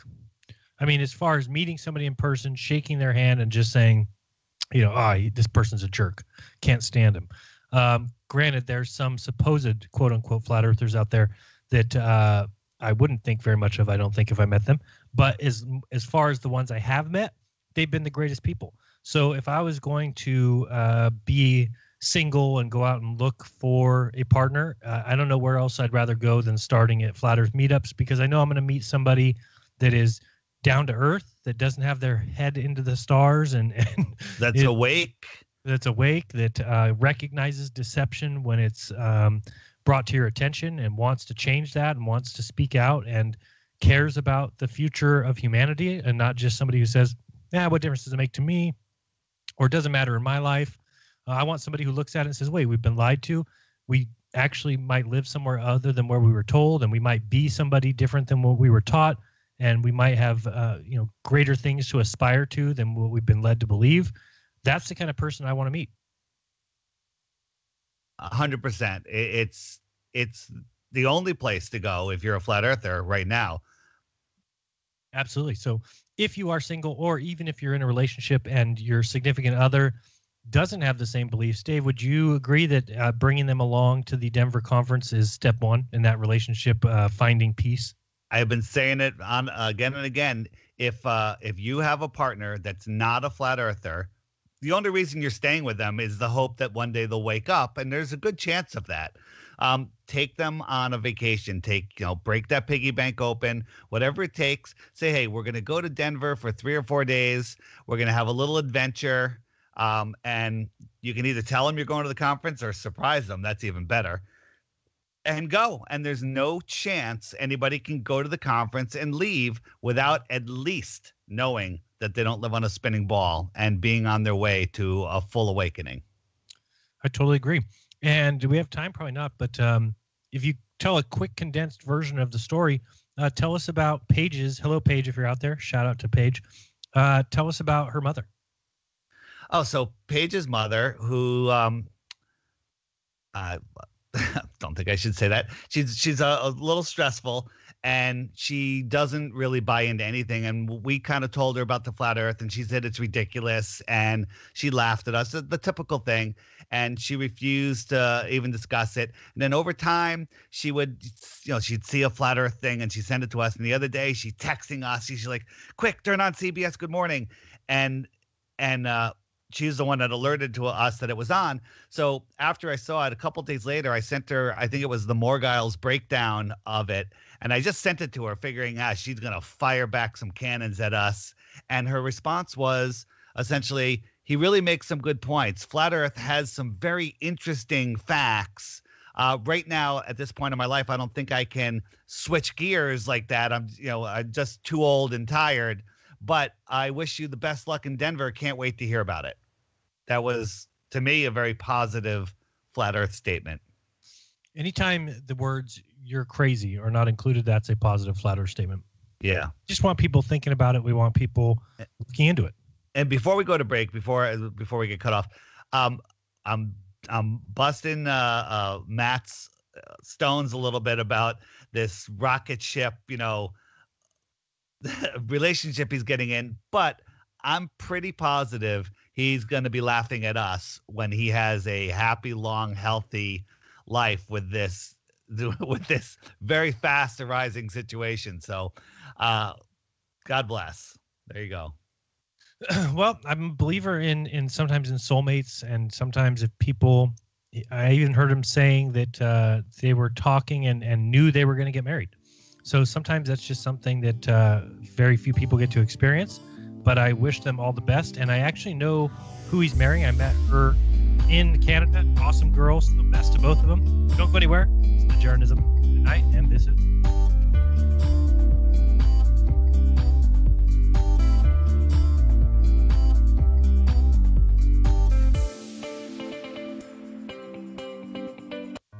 Hi, my name is Ella, and I'm 10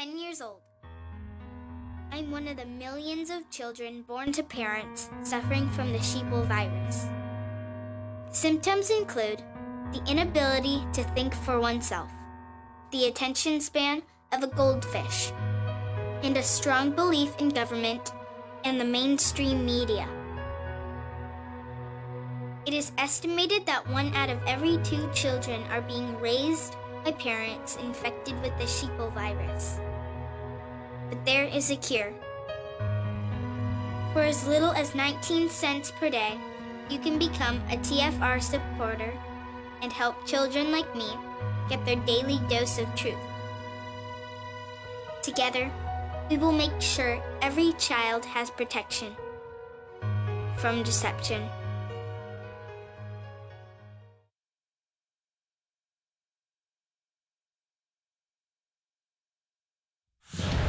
Midterm election, journalist death. I'm Ann Cates.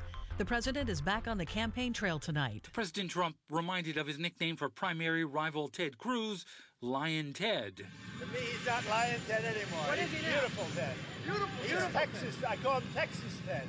And off to Texas, with its lengthy border with Mexico, that the president is threatening to shut down if thousands in a migrant caravan make it all the way through. You're going to find MS-13, you're going to find Middle Eastern, you're going to find everything. Still, there are no credible reports of anyone from the Middle East in the throng.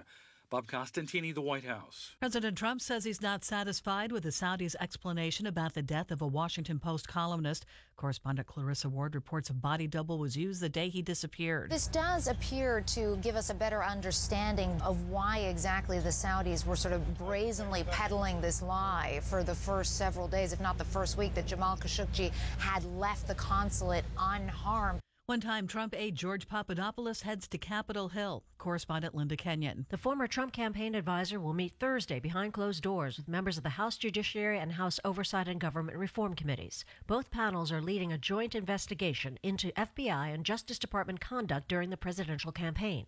George Papadopoulos pleaded guilty to lying to federal investigators last year in the Russia probe and was sentenced to 14 days in federal prison. Sales are strong ahead of tomorrow's Mega Millions drawing and the $1.6 billion jackpot. Correspondent Steve Kastenbaum reports there was a technical glitch. When you're promoting the largest lottery jackpot in U.S. history, you generate a lot of interest. So many people were checking out the Mega Millions website that it crashed in the middle of the day. If you went to the site at a certain time, all you saw was an error message. A spokeswoman for the Maryland Gaming Commission, which runs the website, said it was just a matter of too many people checking it out at the same time. On Wall Street, the Dow fell 127 points. I'm Ann Cates. This is Truth Frequency Radio. The wicked ones obviously under heavy Masonic influence.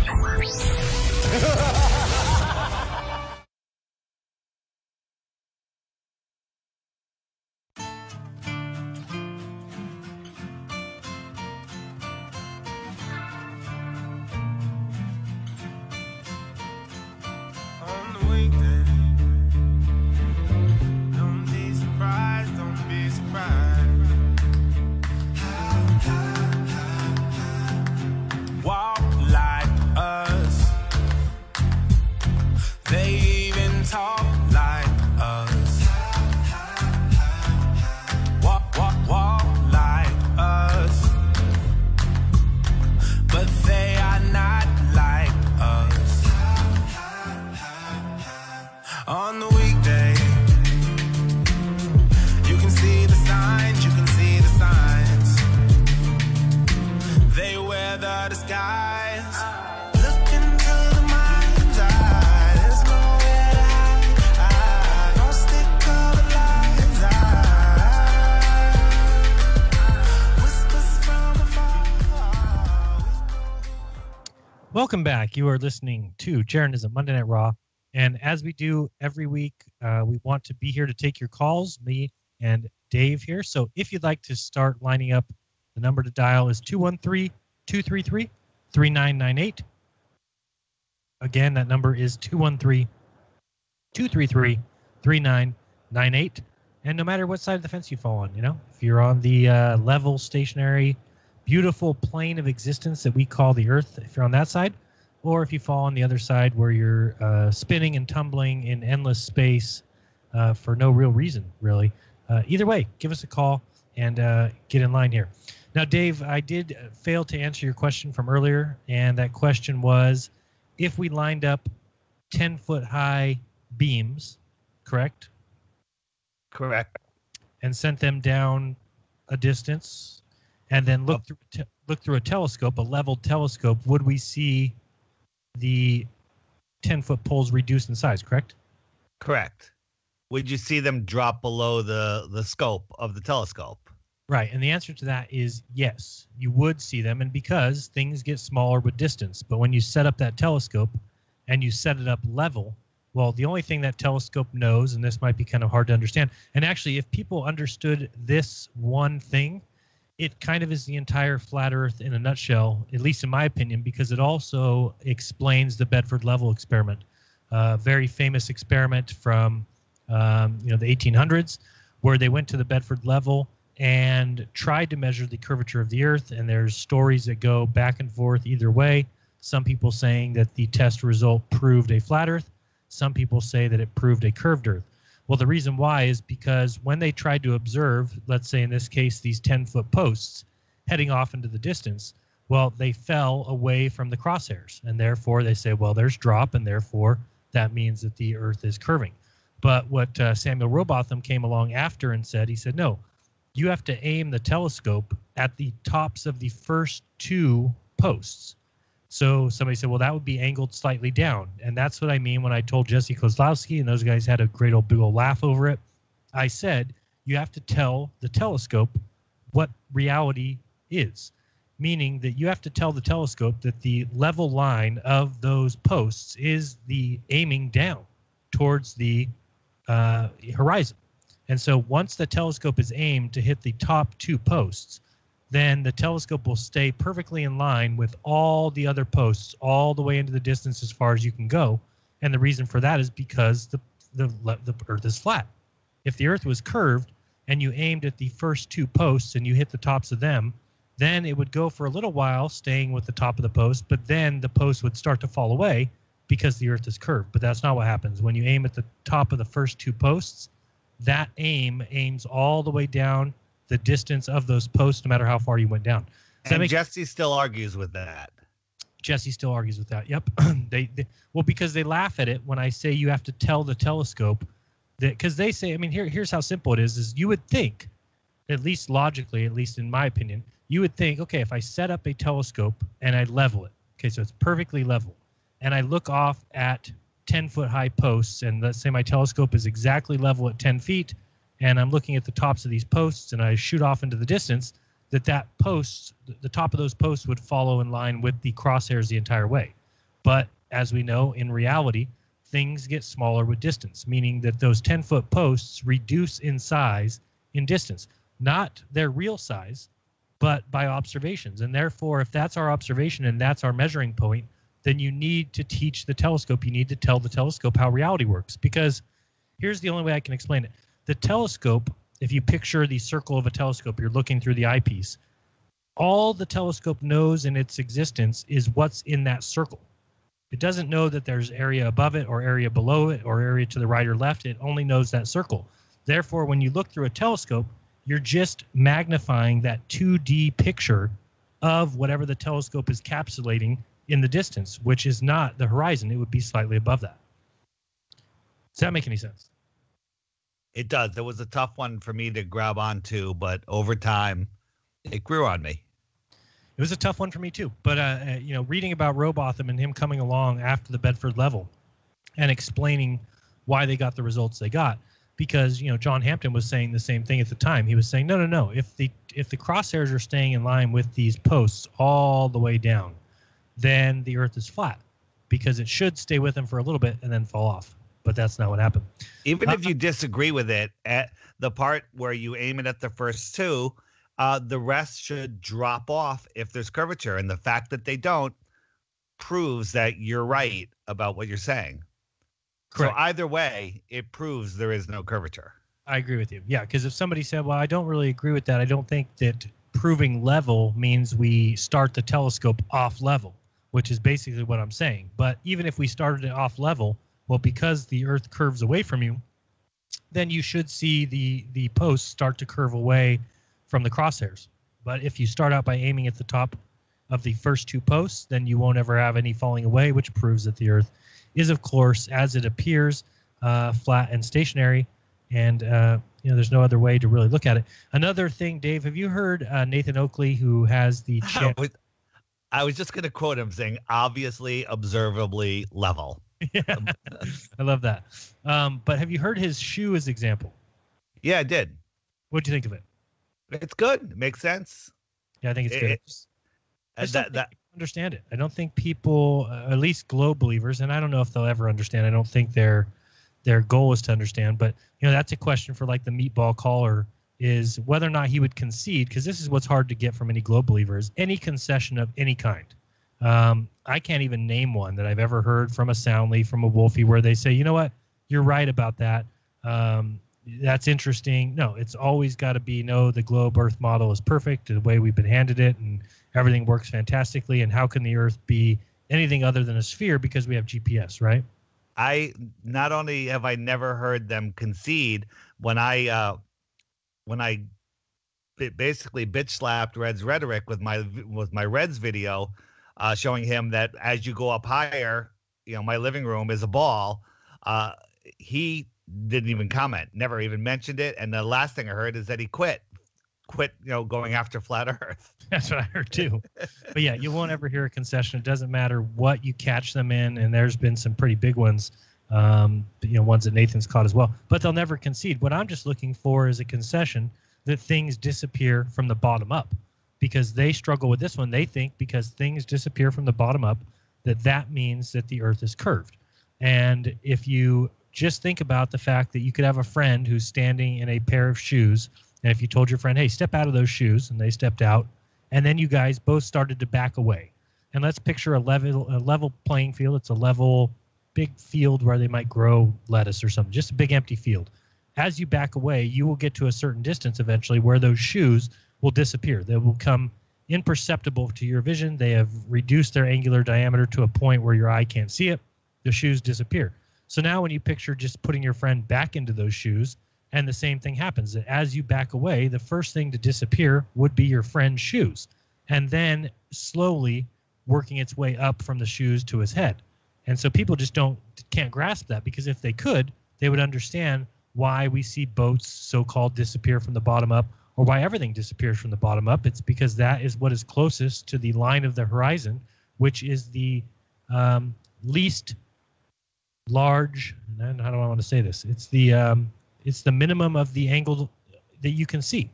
Obviously, somebody's body is a much larger angle versus their shoes to your eye from a distance. Dave, am I making sense there? Need something to drink. On mute. I described it a little differently in my podcast.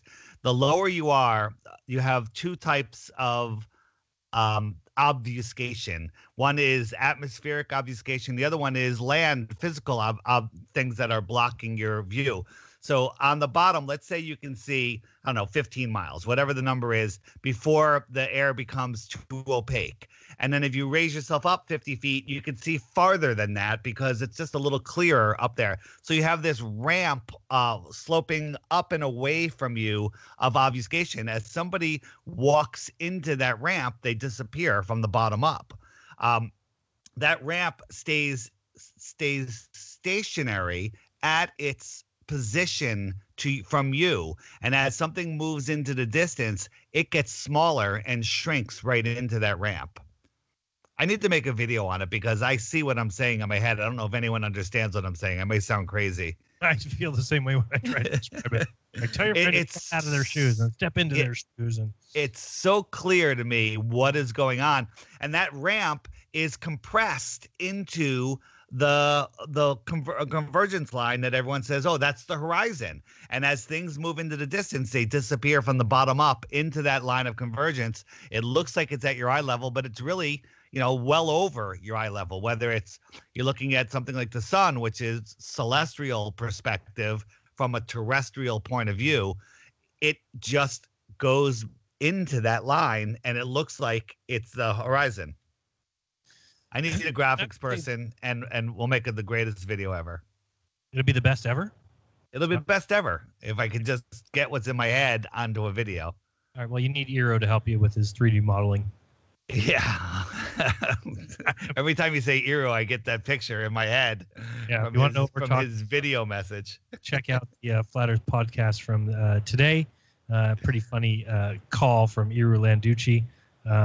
But you'll see what Dave's talking about this mental picture now he's got in his head of Eero. Every time he hears situation, he'll have a different thought than the rest of us, I think. Yeah. Hey, how about this for our callers? When the caller comes in, they have to identify whether they're on the ball side or the flat side. And on whatever side they're on, they have to give us one piece of evidence that supports their side before they can ask a question. I love it.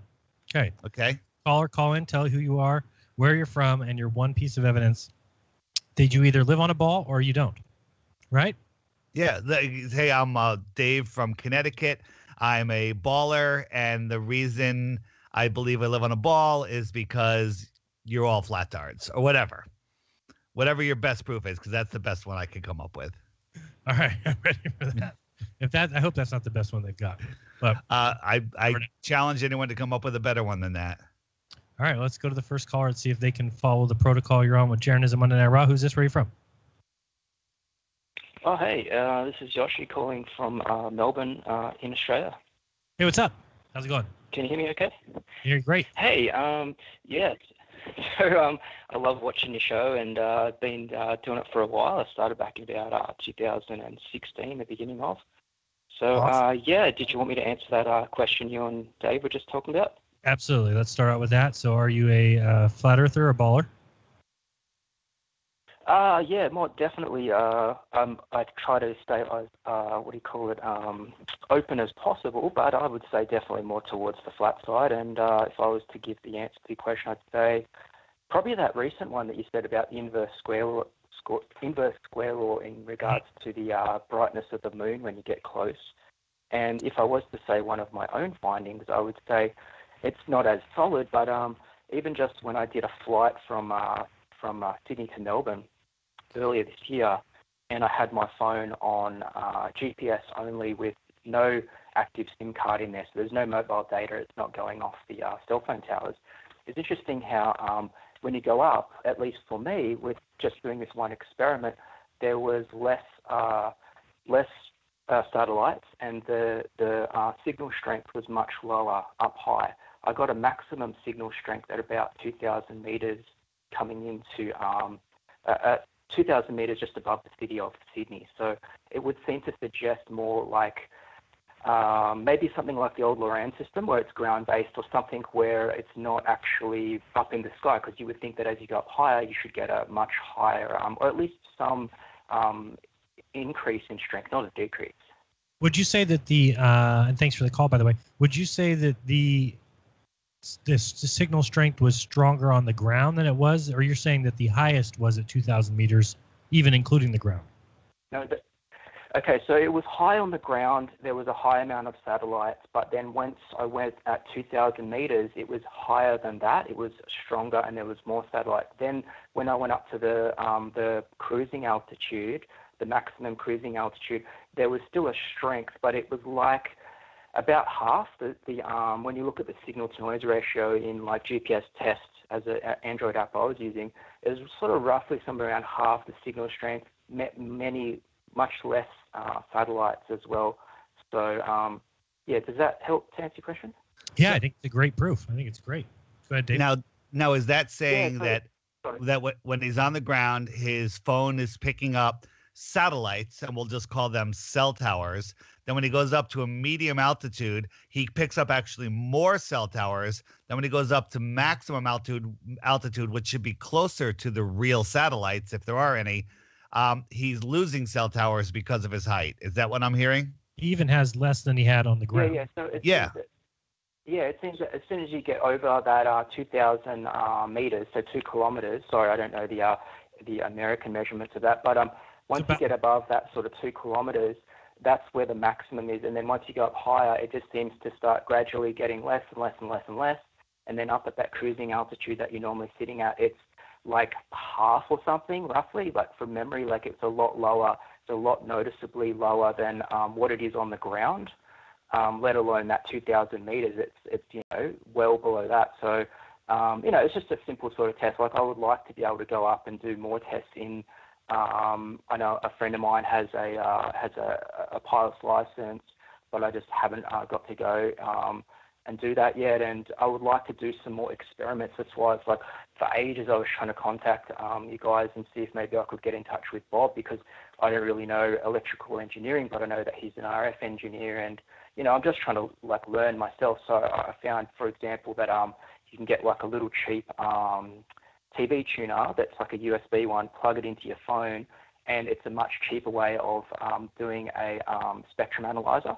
Now, if you were somebody like Bob, you probably have a spectrum analyzer, but for most people, they're out of the price range of what you can do. And the idea behind that is like basically you had a few phones, and you can test just GPS through its native app, but spectrum analyzer, you could actually look at the frequency ranges raw and see whether it's adding up, and it's not just the GPS app itself making these, what people have postulated, that they're theoretical satellites. The reason being is they showed on those flat Earth videos, you get two phones alongside each other, and it's like one phone right next to the other phone is showing completely different satellite IDs, and it just doesn't look real. It looks fake. It looks like they're propagated theoretical satellites. Whereas if you could look at the actual raw spectrum data and go, okay, I go to 1.575 gigahertz, look at the actual peaks and see the actual raw data, then you could maybe move around in a plane, in a car,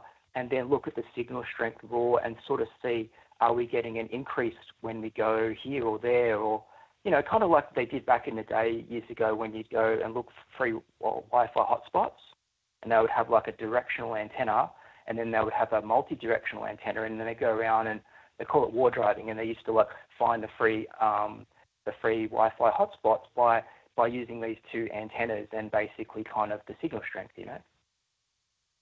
Very interesting. Dave, any comments? Yeah, sorry, I ramble on a lot.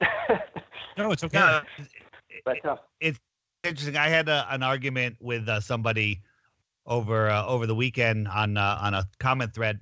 I was saying that there doesn't appear to be any satellite coverage over deep Amazon jungles or in the outer southern oceans or anywhere, even in between California and Hawaii, and that it's all ground-based stuff. And their response was that when you're out and there's no land towers to receive the GPS signals, that they transmit from plane to plane, and the information goes to the closest cell tower. I mean, it doesn't make any sense. If the satellites need to communicate with land towers, why don't you just use the land towers, because they're stationary and have a better angle of attack to find out, to position somebody rather than shooting down from outer space. Plus, they're 5 miles away rather than 23,000 miles away. Right. The only one I know for the planes, and maybe somebody like Bob might be able to clear up if I'm saying something incorrect here, is that I know that there are projects that you can do, like I was saying with the USB TV tuner. It's a software-defined radio, so you can tune into all kinds of things. But there's a common amateur project you can do, which you can listen into the signal of the plane, and it has its location data, and then it will go straight into your app and it will put it onto a map, and you can see the actual planes flying around from the raw data that you're capturing yourself. So what I found out from that is there's a frequency that the planes transmit on. I think it's like 100 megahertz or something. It's somewhere, like closer to like a radio FM frequency rather than up in the gigahertz range that GPS do. So the point is I wondered whether, how you guys have had those videos a long time where it's like the plane, once it goes over outside of a country, like, close, let's say to the border of Australia, just goes off and then it drops off and there's no signal. So what I was wondering is, I would like to see a video if somebody just goes up with their phone and they're, say, taking a flight from, say, Sydney to Vancouver or LAX. Does it completely drop out GPS on the phone? Because on the flight maps that you see of the location of the plane, my understanding is what it does, it receives a signal theoretically from the GPS satellites, and GPS is generally receive only. Then what happens is it transmits on that 100 megahertz or whatever it is to the local airport to say, here is where I am, and this is my location. And so that is what you're picking up in the amateur radio project. You're picking up that 100 megahertz or roughly signal of the local plane saying, hey, this is where I am. You know, so it's a different thing if you're up in the plane and you have your own phone just with GPS on, no mobile data on. You can even just take the SIM card out and just see whether you get a good strong signal when you're out on the open water, or whether it just drops off and there's nothing. Yeah, very interesting. I'm not sure. I think you're right though about the way that they say the planes work is that they are sending it either to each other or down to ground stations. And if they are out over the Southern Ocean, I think they just say that they are they holding on to that information until they get to a place they can transmit. Is that what it is? Well, I mean, I don't know. All I know is that there was obviously that plane flight that was the one that went missing, the Malaysia flight or whatever. And I had a chat to an emergency services guy when I was at a meeting for St. John's here, which is it's like a volunteer ambulance sort of service, so to speak.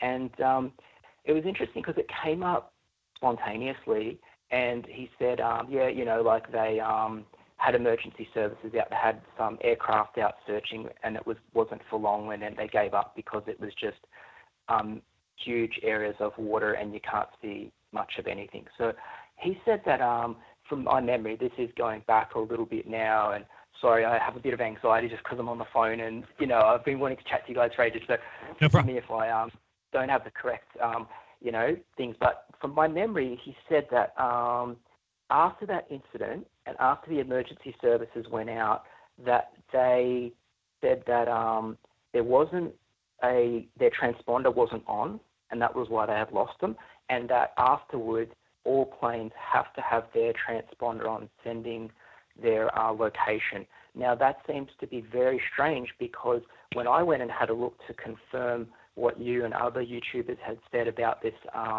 you know, you go to the different websites that have the plane tracker, it seemed to show exactly what you guys had shown in the video, where there's nothing, and then whoop, just before the plane comes into Sydney, there it is on the map, you know, and it's like, whoa, where did that come from? And you click on it and it goes, I just came from America, or I just came from Canada, and you're just like, okay, like, why is your signal just showing up now, only just like a few kilometers from the city, you know? It just pops up out of nowhere. So, to me, it does seem to be very strange.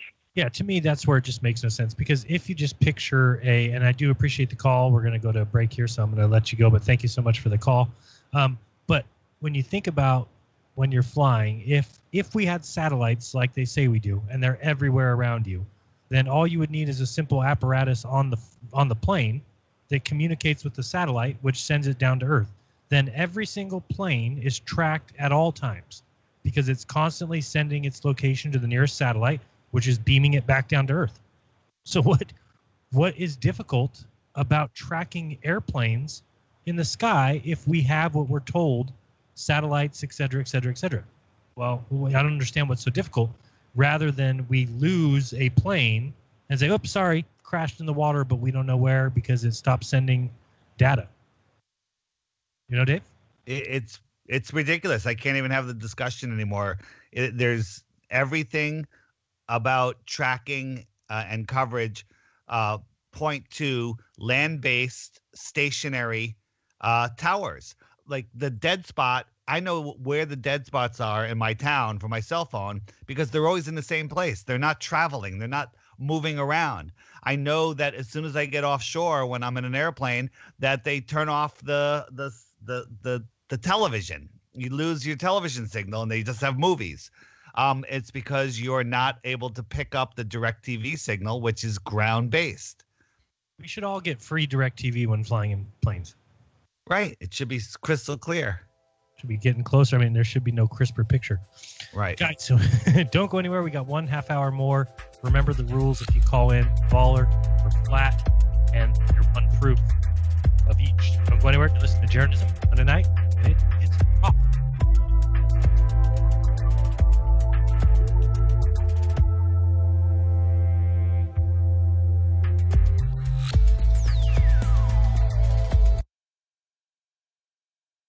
this is Elizabeth McCabe, aka Lucky One of Truth Frequency News. I wanted to tell you all about Extendivite from HeartDrop.com. Y'all know I check everything before I air it. When I heard about Extendivite on TFR, I went to HeartDrop.com and started my research. It's got cayenne. That's good for blood and circulation. It stimulates the blood flow. It's got garlic, which fights bacteria like antibiotics, and it lowers the cholesterol and blood pressure. It also has milk thistle, which is the best detox for liver. I couldn't wait to try it out, and I'm glad I did 4 months ago. And here's obvious results. My hands and feet don't get cold anymore. The varicose veins have faded too. My wrists don't hurt after typing all day. Now I tell you all this because it's true and I want you to really live life. Try Extendivite. Go to heartdrop.com and order it. Extendivite is only $69.95 for a 2-month supply of either capsules or liquid. Call now. That's 1-877-928-8822 or visit heartdrop.com. Extend your life with Extendovite. My name is David. I suffered from MS or multiple sclerosis symptoms since 1986. For years, doctors tried to help, but didn't give me any real hope. I tried almost everything. I was afraid this was my future, but I did not give up hope. 8 years ago, a healthcare worker told me about Regenistem. I called Regenistem. Regenistem explained how stem cells work. No promises, just a simple explanation of the science. They treated me with respect and understood my journey. For the first time, I felt hope. Now I can jog and snow ski once again. It's been amazing. I have been symptom-free of multiple sclerosis for 8 years. I have learned that stem cell therapy has a broad range of medical therapy from COPD to chronic pain and diabetic neuropathy. It's an amazing therapy. If you want to talk about your chronic pain or your chronic symptoms, call Regenistem today. Call 305-224-1858. That's 305-224-1858. 305-224-1858.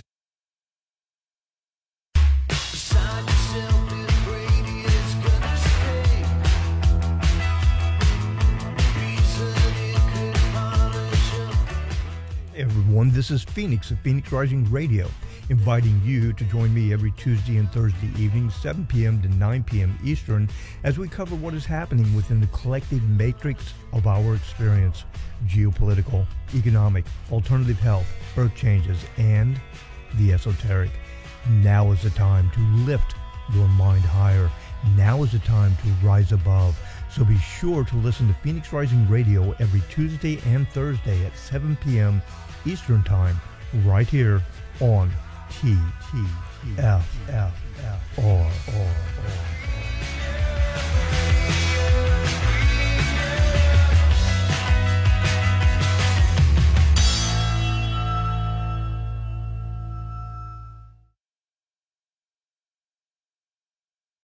You're listening to the Truth Frequency Radio Network.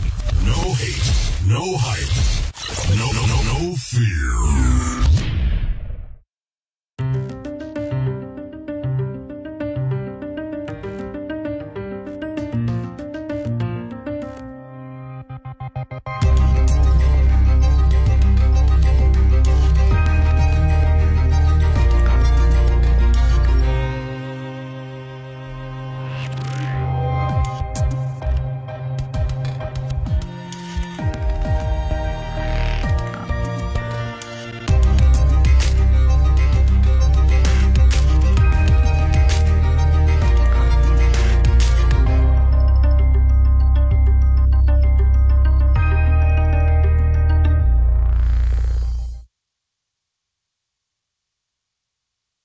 Welcome back. You are listening to Jeranism Monday Night Raw. Thank you for joining us. As always, we appreciate it. I'm here with Dave Weiss from Deep Inside the Rabbit Hole. Dave, I do have to ask you real quick. Are you doing this for money? It's why we're both doing it. Excuse me. Just making sure I'm not the only one. Yeah, the caller earlier, or somebody said something was brought up that we're doing it for the money. The caller that said he's not in the music industry for the money. He's in it to get the message out. But I was going to say that's different from you and I. We're in it for the money. Right. Unfortunately, we're the worst investment we've ever made in our lives, because if I did a full accounting of how much this has cost me, I'd probably quit tomorrow. You probably quit a long time ago. But yes, I had to ask that because that is the number one, I guess, I don't know what you want to call it. That's the number one accusation that I get, is that you're in this for the money. You lie to people for money, as if I am living the good life here on Truth Frequency Radio with the millions of dollars rolling in. Dave, how much are you getting paid to go to the Flat Earth International Conference? It's a lot of money. It's a lot of money. How much am I getting paid? I mean, the negative number is approaching a very large negative number. So I know, and let's just talk about it. I'm flying out there. I got Paige flying out there. My son is coming. I got a hotel room for him. My daughter was coming, but unfortunately she has chosen a Fish concert over the Flat Earth Conference. That's what happens when you have grass tattoos. But I've sponsored a few people to come, and I'm all about it. It's all about waking people up. Here's a question. I have one of our basically like my adopted daughter is coming. She lives in Denver, but she can only get one day off, Thursday or Friday. Which day should she come? Well, if you ask me, I would say Friday. Okay. Friday it is. That's just because I'm speaking on Friday. But well, then I would say Friday for sure. All right, good. I thought you were going to say maybe Thursday. No, yeah, but come out. If you can come out either day, pick whatever day. I know the Globebusters will be doing our live show. That'll be Bob, myself, and Iru. Will be on Thursday. That'll also include Rob Skiba. You can go to fe2018.com. Get your tickets there while they still last. Dave, can you tell people if they don't want to pay full price, can they get a deal? Nope. Yes, there's a. Sorry, I was going to say, do I know the coupon code ended or? No, it's FE Podcast, no spaces. All right, so if you want to get a discount, FE Podcast when you purchase your tickets, and then come see us in Denver. It should be fun. We've got just announced. How awesome is this? Thursday evening, and to all my patrons out there, I know I had announced that we'd be doing dinner probably at 6. We're going to change that. We're going to go right at 5:30. We got to be back by 7 for the live debate between Rob Skiba and Robert Sungenis. You excited for that one, Dave? That's going to be great. I was talking to Rob about it the other day, and he's preparing, and it should be great. Should be very good. Hey, if you're not a flat earther and happen to be listening to the show, which is very, very slim numbers. Well, it's also weird, but go ahead. It's also weird. Come if you really want to change your life, lose your friends and family, come to the conference, and you'll become a flat earther, and your dreams will come true. All of your friends and family will abandon you temporarily. Yes, if you don't like them, yeah, the quickest way to get rid of them. Yeah, if Thanksgivings and Christmases with the family are tough, when you all get together, why not make it tougher and become a flat earther? Yes, it will be. It will be fun. If you really want to mix it up, throw flat Earth into the holiday discussions. There's nothing more fun. Nothing better. Nothing. Right in the middle of Thanksgiving football than to bring up the stupidity that was Neil deGrasse Tyson saying that a field goal one time, which barely made it, only made it because of the curvature of the Earth and the spinning and the Coriolis force. Yeah. So bring up his stupidity during football. And tell the world that they are actually flat and stationary. Get this, just as your senses tell you. You can't trust your senses. You could be tricked, Jeran. Oh, I feel a summoning of Baller Dave here. I can't trust my senses now? No, you can't, because you can be tricked. You ever go to see a magic show? I have seen a magic show. Well, then it proves that you can't trust your senses. So aren't the magicians tasked with the goal of tricking your senses? Isn't that the point of the magic trick? Isn't that the point of any illusion? No, not at all. They're there to show you that your senses cannot be trusted. Oh, I got you. So when I cross the street every day, sometimes it may happen that I hear no car, I see no car, and I step out there and smash. I get hit and smash my car. It could happen. Could happen. But luckily, I trust my senses. Baller Dave does not. And therefore, he believes that the sun that he sees is some 93 million miles away. And if that's not absurd enough, Baller Dave also believes that the sun is 860,000 miles wide. And you can't prove that it's not.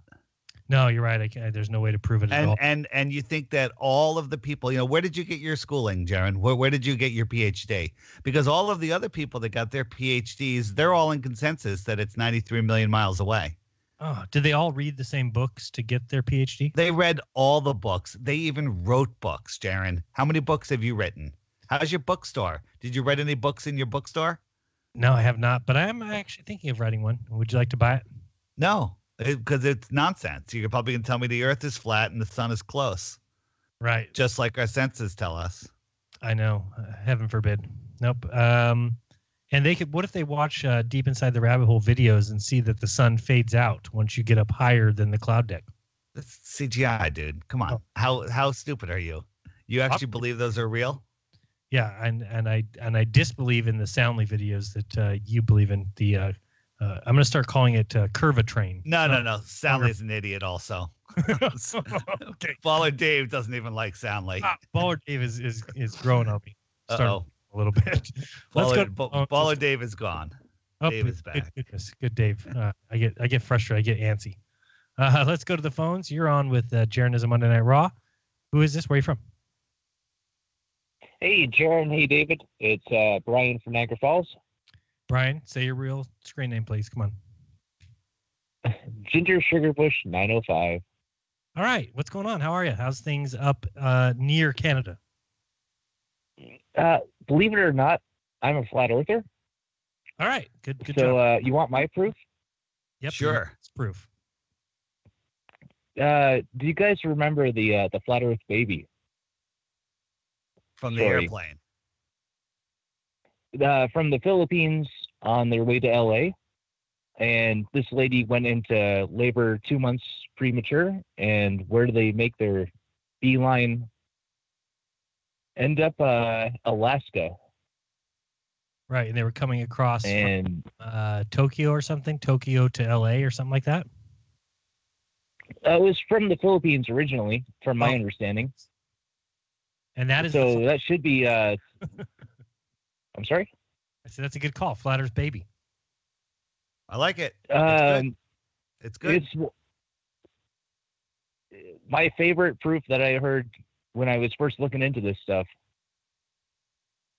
But yeah, that because the Philippines, I'm pretty sure, is in the southern hemisphere. Like, yeah, it's got to be pretty low. It is in the southern hemisphere. And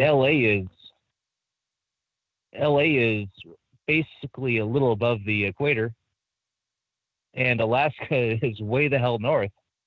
Yeah, LA is actually above the tropic, I believe. So quite a bit That's above. Over Cancer. Cancer's the top one. Yeah, I think that there's only Texas and Florida are actually have pieces that are below the tropic.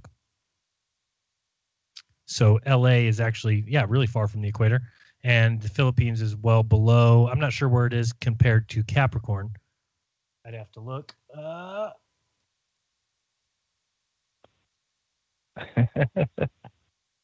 Can't really tell. And of course, I'm looking at the flat Earth map, which doesn't help me because the flat Earth map makes sense. I'm looking over it and like, wait, why does it make sense? That's where I live. That's where I live. That's my line. That's a good line. All right. Anything else? We have phone calls lining up. So do you have anything final? Close it out. Tell me I'm good looking. Anything like that? Love you guys. One quick wrestling question. Jeran, who is the chairman of the WCW back in the 90s? Oh, boy. Ted Turner.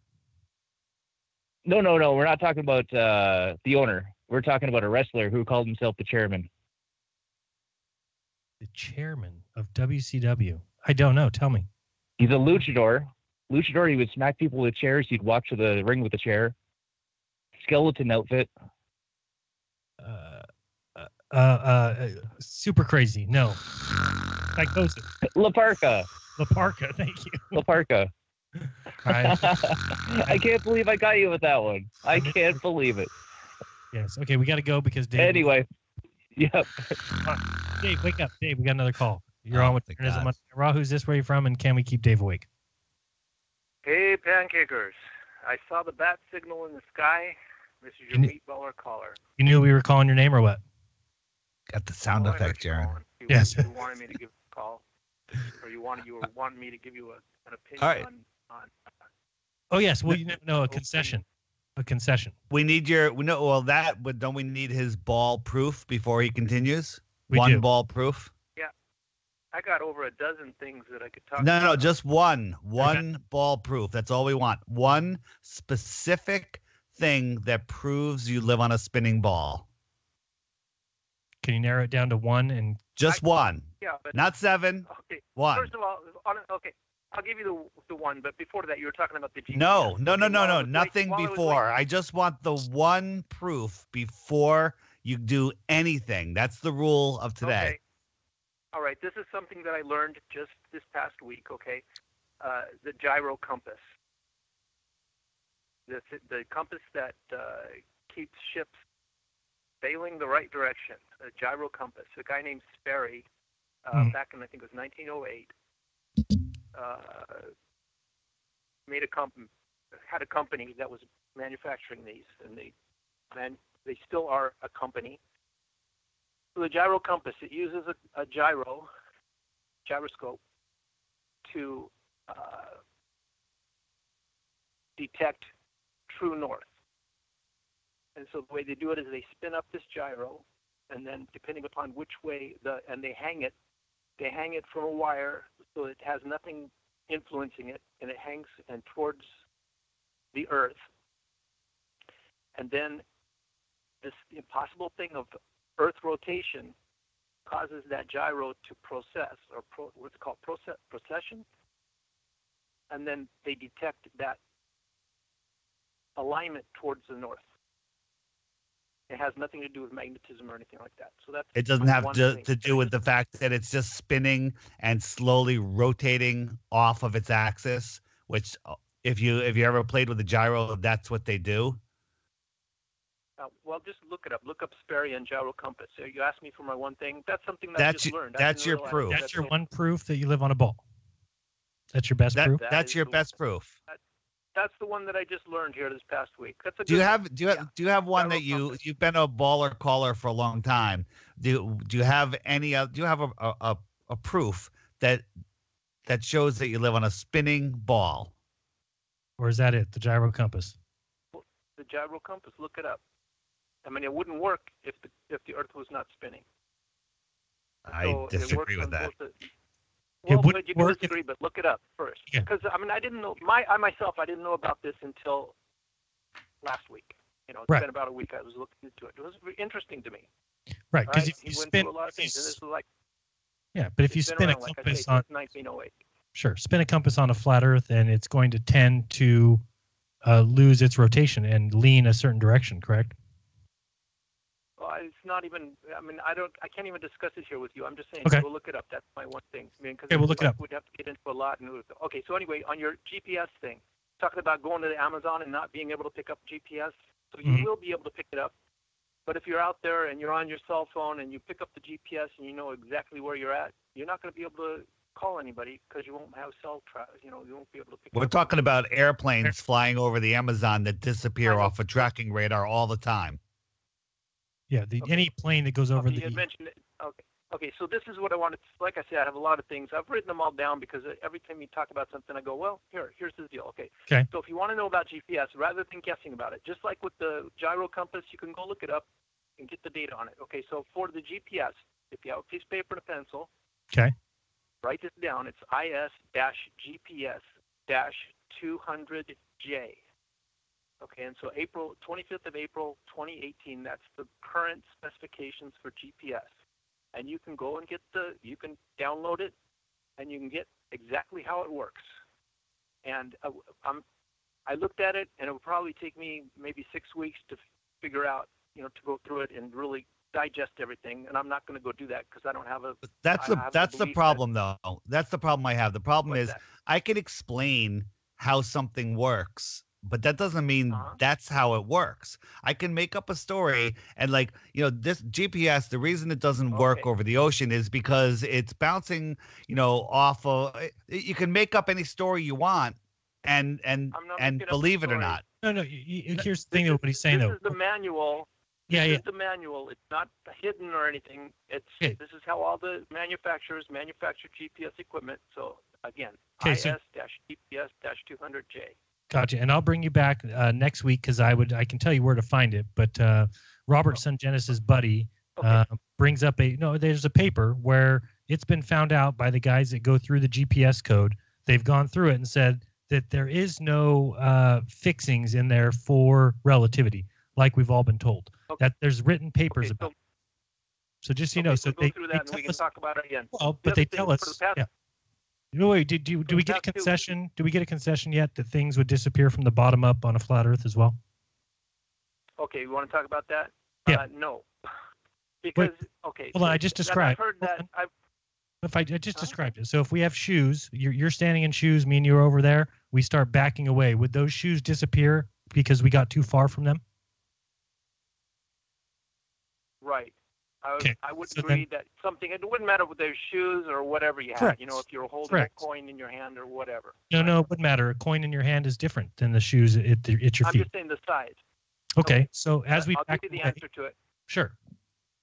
I think we've heard what over and over again, the Nathan Oakley's talking about this. Okay. So I think he's made a mistake. I think he's heard something and he's conflated a couple of things, and so there's something called angular resolution that they use in lens construction for telescopes or zoom lenses. There's angular resolution of the eye as well.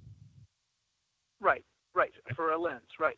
And so, but that has nothing to do with the angle that you're viewing something at in a distance. So no, it does. I think there's conflation here. Well, there's a limit to what. Then I would ask is what is that angle then that it would have to be? 0.03. What is that? Is 90 degrees? You're looking at it at 90 degrees? 0.03. Your eye cannot make out anything that is 0.03 degrees or less. But again, we're talking about angular resolution of a lens. Correct. Not from a top down or, not from what I understand Nathan Oakley was talking about is you're looking straight out. And then we're talking about angular size. As something gets, as somebody's holding their arms out side to side right in front of you, 2 feet away, they're taking up about 170 degrees of your vision. As they walk into the distance, they're going to quickly reduce that size when they get to a point where they are no bigger than 0.03 degrees of your circle of vision. They are now invisible. Yeah, I dropped a call just because we have 2 more people in line. We want to get those before we leave. But I will look into the GPS and bring up that particular paper for you next week. And then also, I just want you to think about what we're talking about with the shoes. It doesn't matter. Clearly, the angular resolution of the eye is a thing. And if you want to look up a video, go to the channel Wide Awake and look up. It was actually Curious Life of a Flat Earther who uploaded the video called Angular Resolution. And he talks exactly about how and he even shows clips of Walter Llewellyn. Is that his name? Dave, do you know how to spell?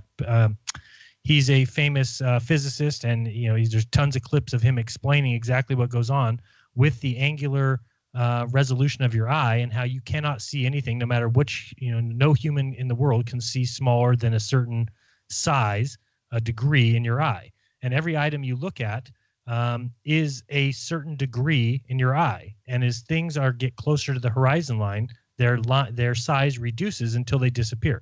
So just like we described somebody standing in shoes, as you backed away, eventually those shoes would disappear. They become too small. And if somebody's standing in those shoes, they still would disappear, meaning would his ankles disappear? Would his knees? Would his waist? Would his head? No, because those aren't close enough yet to the horizon line. As you backed away further, the person would continue to disappear from the bottom up, which does not prove curvature at all. It's just the nature of perspective. So let's go to the next caller. You're on with Jeranism Monday Night Raw. Who's this? Where are you from? Hey, what's up? Is that me? That is you and Baller or Flat Tard. I don't know. It goes both ways, dude. I have speculation about the flat Earth. I guess for now I'd call myself a baller, but I'm open to explanations. Can you give us one reason you think you live on a ball? Real quick, your one proof. Okay, my one. Okay, well, I got a couple of them, but I guess one of the biggest ones is the sun lighting up the bottom of the clouds at sunset, and the other one is a lunar eclipse. So, but your number one proof that you live on a ball is that some clouds are lit up from the bottom at sunset. Take your seats, please. Yeah. Okay. So have you ever seen when the bottom of clouds aren't lit at sunset? Nope. No, never seen that, huh? Not unless the clouds are so far up they block the sun. The clouds. If you can't see the sun, then it's not gonna light up the bottom of the clouds. So yeah, after this call, just go look up sunset and then look at every image you see and tell me if in every image the bottom of the clouds is you would expect on a ball. Remember, the ball is setting behind the earth, but the clouds that are above it should still be getting lit from the bottom, right? Just check that image and tell me if you see. That so you're saying that because sometimes it doesn't, then that cancels out the fact that it does sometimes? Correct. Because if the sun was as low as you say, and circling in a disk pattern, it would never light up the bottom of the clouds. No, it would, because it's perspective. You have to go to. No, it wouldn't. Okay, go to Rob's. It wouldn't. It couldn't. It would always be above the light from the sun. Okay, would always be above the clouds. Okay, 1 second. Hold on. Go to Rob Skiba's video and look up. Dave, do you know the name of that video? Is it? Yeah. How can the sun possibly illuminate the bottoms of clouds on the flat Earth model? Take your time. Look that up. And I've call seen us it, back and next week. I don't accept it. I don't accept it. So he moves. And I don't accept. I don't accept. Well, you don't accept the commonly held facts about it. So why am I supposed to just accept your hypothesis of what you think it might be? Well, because when there's plenty of explanations as to how it can scientifically be. But hey, I just want to ask you, Jeran, did I hear you on a program with Brooks Agnew recently? Nope. He was interviewed by me, but that was probably a year ago at this point. Oh, that was a year ago? Damn, must have been a rerun. Dude, you were holding your own against him, man. Well, thank you. You were doing a really good job. You were hanging with Brooks, man. Brooks is a fucking mind blower. Yeah, the guy is very knowledgeable. And if everybody didn't hear that program, check it out. It is kind of hilarious. He did say that he has a craft on Mars that he can turn on and off and take pictures. Yeah. I tried to get him to tell me. Well, no, he said that he had a design for it. He didn't say that he has the craft. He said he has a design for it. It just hasn't been built yet. Oh, I'm pretty sure he said it's using the atomic, using the atoms where you might want to check. Where and having to be at two places at once. Right. I think that he did say that the craft is on Mars currently. He just needs to go to some office to turn it on to take pictures of the sky.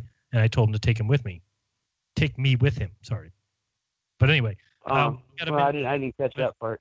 Okay, well, I appreciate the call so much. Guys who are on hold, I really apologize. I know I try and get to all the calls every week, but we have 3 callers that are not going to make it because we've only got a minute and a half left. Dave, real quick, where can people find you and more of this hot information about the Flat Earth? The Flat Earth Podcast. All my stuff is there. Lots of links to great videos, some of them yours, and most of them are mine. Most of them are yours, all stolen information. Okay, and next week we'll take some more baller calls. We'll let you guys call in and do it again. We want your number one proof, and then we'll try and help you with what we did with this last caller. Hopefully he goes and checks those 2 videos. He says he doesn't agree and asked why I don't agree. Well, I don't agree because when I see tests showing a ball Earth and the sun is going behind the Earth and shining on the clouds as I see them, it would always light up the bottom of clouds. We don't see that. And then you have to remember that each person's view of clouds is solo. It's just your view of clouds. So when you see a cloud lit up from the bottom, if somebody is over underneath that cloud, they don't see it lit up from the bottom. It's just like everything else that we see. It's subjective. Till next week, guys. It's been fun. Later.